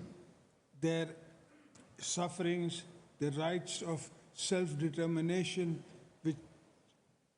which is one of the oldest resolutions of the UN Security Council. Justice, the people of Kashmir have struggled generations after generation against state terrorism, imperative of the right to self-determination. Justice for the people of Palestine and people of Kashmir, two sides of the same coin, two sides of the same coin. They can only achieve through the implementation or interaction law of the UN resolution and moral clarity of the international community.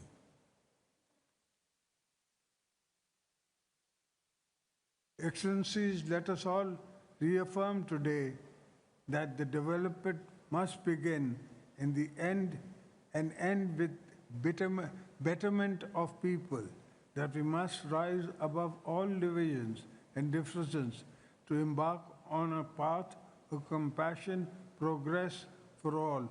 May our resolve today become the reality of a fair, human, and more hopeful world tomorrow. Thank you, everybody. I thank the President of the Islamic Republic of Pakistan. I now invite His Excellency Jae-Young Han, President of the People's Republic of China, Vice President of the People's Republic of China, to address the Assembly.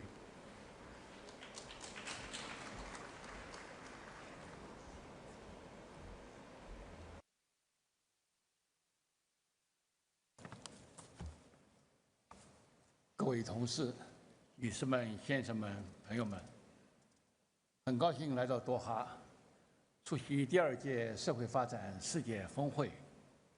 我谨代表中国政府对峰会的召开表示热烈的祝贺。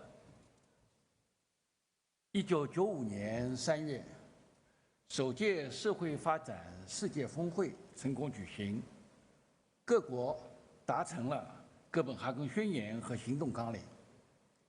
30年来，中国政府坚持以人民为中心的发展思想，如期打赢脱贫攻坚战，提前10年实现联合国2030年可持续发展议程减贫目标，实施就业优先发展战略，在发展中保障和改善民生，建成了世界上最大规模的教育、医疗和社会保障体系，促进社会包容发展。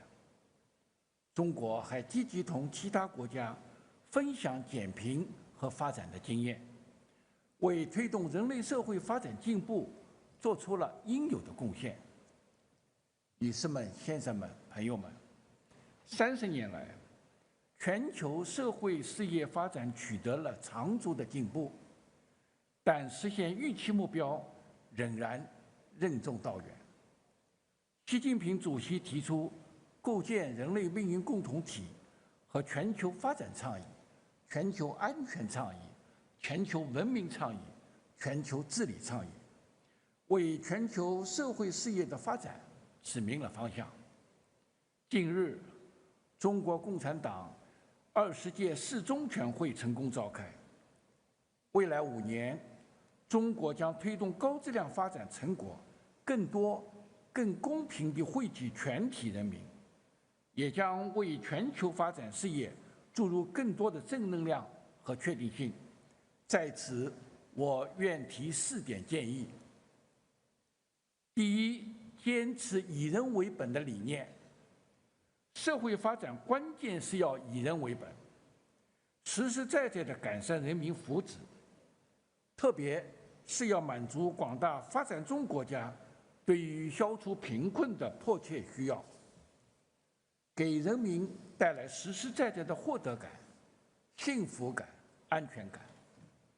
第二，聚焦共同发展目标，要全面落实联合国2030年可持续发展议程，促进世界各国共同发展。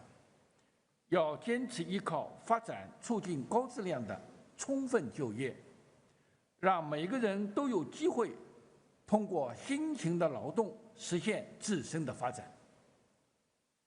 第三，秉持普惠包容原则，要培育普惠包容的发展环境，促进社会公平正义。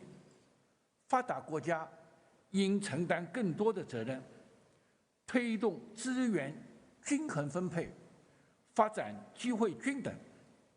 要提高公共服务的均衡性和可及性，让老年人、残疾人、妇女、儿童、青年等群体共享社会发展成果。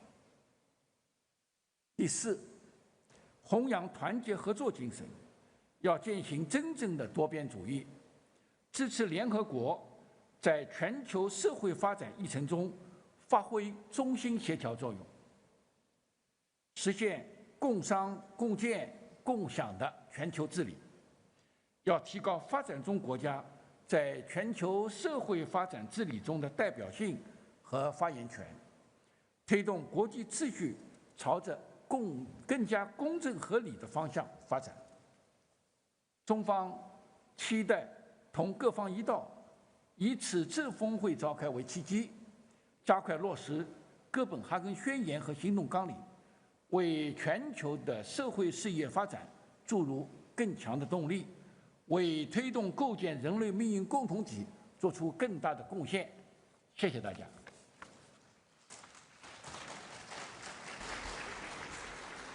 I thank the Vice President of the People's Republic of China.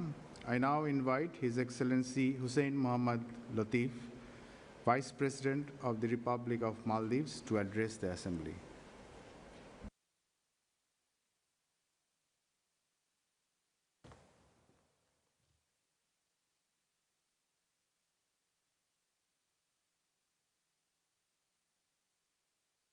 Bismillahirrahmanirrahim.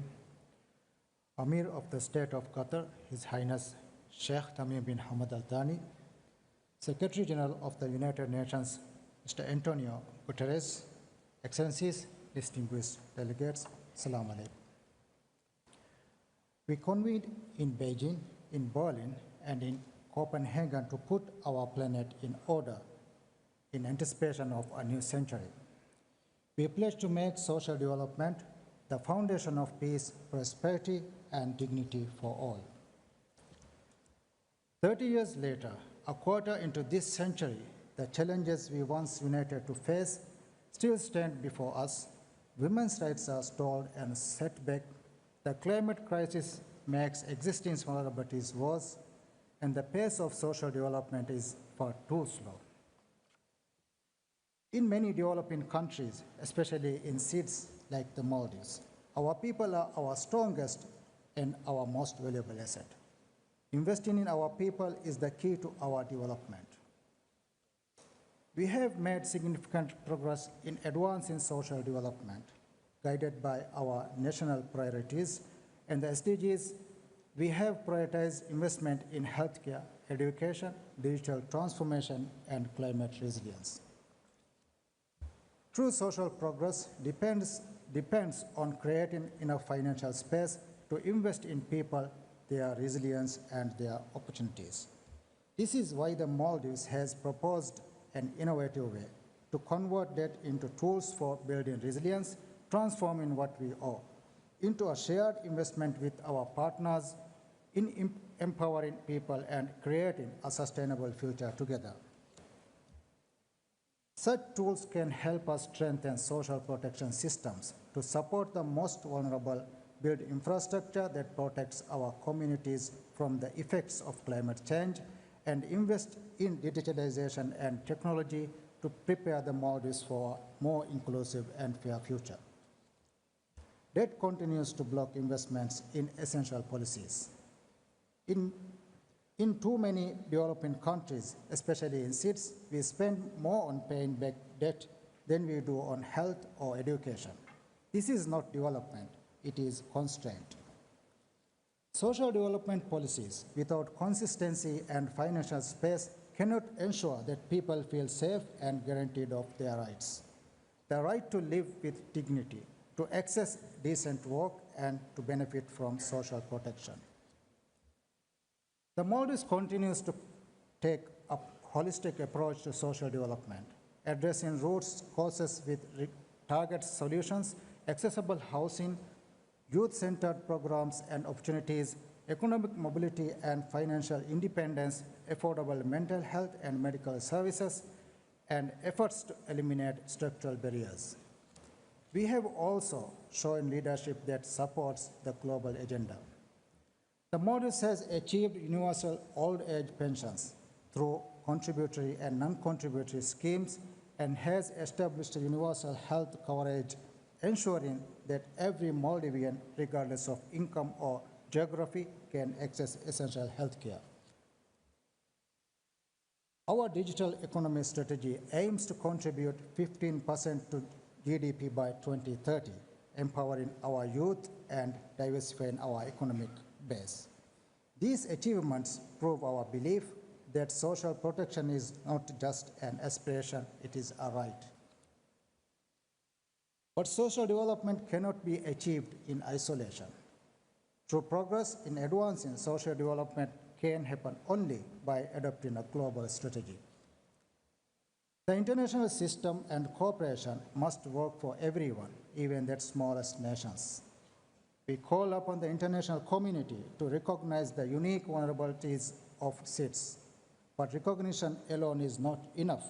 We need action. Social progress must also be sustainable. In many developing countries, especially in cities like the Maldives, our people's resilience in being tested by heavy debt, the pressures of climate change, and limited resources for social investment. That is why reforming the global system to create fiscal space for investments in people is central to our call for social justice and sustainability. Since 1995, commitment and action to achieve social development have remained too often out of reach. The Maldives remains committed to global solidarity and partnership. We believe that true progress in social development needs a global strategy, one that leaves no island behind. We cannot let the hopes of Copenhagen fade away. The historic declaration must be renewed and strengthened by the Doha political declaration adopted at this summit. The social contract must be refreshed. Words must become commitment, and commitment must become action. The same unity that brought us together 3 decades ago can still guide us today. if we act now with courage, compassion, and conviction. I thank you. I thank the Vice President of the Republic of Maldives.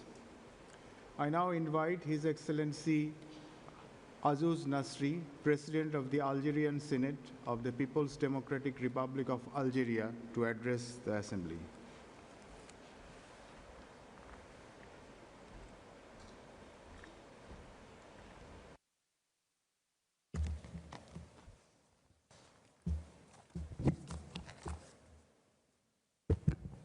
بسم الله الرحمن الرحيم والصلاة والسلام على أشرف المرسلين السيدة رئيسة المؤتمر، السيد الأمين العام للأمم المتحدة، أصحاب السمو والمعالي والسعادة، السيدات والسادة الحضور الكرام، السلام عليكم ورحمة الله تعالى وبركاته. يشرفني في مستهل هذه المداخلة أن أنقل إليكم تحيات رئيس الجمهورية الجزائرية الديمقراطية الشعبية السيد عبد المجيد تبون وتمنياته الخالصة بنجاح أشغال هذه القمة العالمية الهامة، والذي كلفني بتمثيله وتبليغ خالص تحياته لأخيه صاحب السمو الشيخ تميم بن حامد الثاني أمير دولة قطر، وإلى السيد أنطونيو غوتيريز الأمين العام للأمم المتحدة. كما أتوجه بخالص الشكر والتقدير إلى دولة قطر الشقيقة على حسن الاستقبال وكرم الضيافة.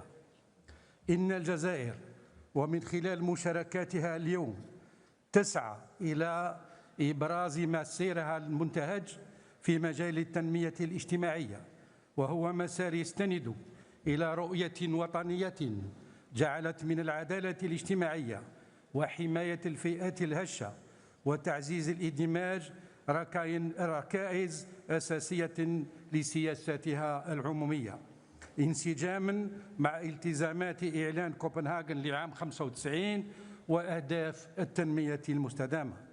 تنعقد هذه القمة في ظرف دولي دقيق يحتم علينا جميعا تعزيز التعاون ورسم السياسات الرامية إلى تكريس العدالة الاجتماعية وصون الكرامة الإنسانية. ومن هذا المنطلق كرس الدستور الجزائري مبدأ المساواة بين الجميع، وضمن إدماج الفئات الهشة وذوي الاحتياجات الخاصة من خلال مؤسسات فاعلة تعنى بالمجتمع المدني وبالشباب وبالجانب الاقتصادي والاجتماعي والبيئي وبحقوق الإنسان. لقد أولت الجزائر اهتماما خاصا بتحسين المعيشة ومحاربة الفقر وتعزيز القدرة الشرائية، فرفعت الأجر الوطني الأدنى وأسست منحة البطالة لفائدة الشباب طالبي العمل لأول مرة، وراجعت الأجور والمعاشات وأعفت الداخل المنخفض من الضرائب، كما وسعت منحة التضامن لتشمل الفئات الهشة وذوي الإعاقة، كما وفرت لكبار السن مجانية العلاج والنقل، وخصصت يوما وطنيا لتكريمهم في 27 أبريل من كل سنة. وسعيا لتحقيق التغطية الاجتماعية الشاملة عممت الجزائر الحماية الصحية لتشمل الطلبة والعاطلين عن العمل والمصابين بالأمراض المزمنة، مع ضمان مجانية العلاج في المؤسسات الاستشفائية العمومية وتكفل الضمان الاجتماعي بنفقات العلاج في القطاع الاستشفائي الخاص. كما أطلقت الجزائر سنة 2020 خطة تنموية لمناطق الظل ترمي إلى فك العزلة وتحقيق العدالة الاجتماعية عبر تحسين الخدمات الأساسية، إلى جانب برامج واسعة في مجال السكن الاجتماعي والريفي والقضاء على أكثر من 45,000 سكن هش. أما في مجال تمكين المرأة وحماية حقوقها فقد تبنت الجزائر إصلاحات شاملة ضمنت المساواة في الأجور والفرص والمشاركة السياسية، وكرست مبدأ المساواة في منح الجنسية ومددت عطلة الأمومة إلى 150 يوما، واستحدثت صندوق النفقة للنساء المطلقات الحاضنات لأطفال القصر، ومكنت المرأة من بلوغ مواقع المسؤولية والمشاركة النقابية، فضلا عن تمكين اقتصاد من خلال أجهزة تمويل متعددة.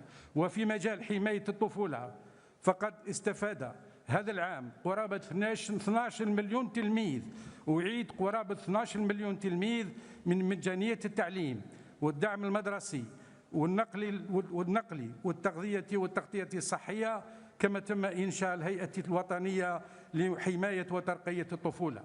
وفي مواجهة تحديات الشغل انتهجت الجزائر بإصلاحات هيكلية كإصدار قانون استثمار جديد شفاف وتشجيع المؤسسات الناشئة والمشاريع المبتكرة ومواءمة التكوين مع احتياجات سوق العمل، فضلا عن دعم المقاولاتية.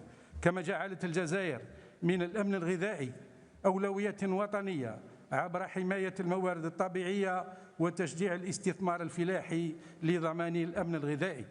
وفي إطار التحول الرقمي فقد أعلنت الجزائر سنة 23 سنة وطنية للذكاء الاصطناعي، وأكدت التزامها بالمبادئ السبع للحوكمة الدولية للذكاء الاصطناعي، وفي مقدمتها ضمان العدالة الرقمية وتعزيز سيادة البيانات.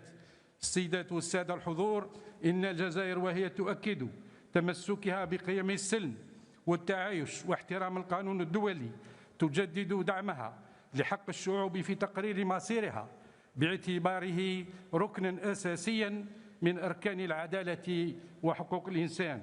وفي الختام، ستواصل بلاد الجزائر أداء دورها كشريك فعال ومسؤول في الجهود الدولية الرامية إلى تحقيق التنمية المستدامة وبناء عالم أكبر عدلا وتضامنا وإنسانية في إطار احترام السيادة الوطنية وتعزيز التعاون الدولي القائم على الاحترام المتبادل.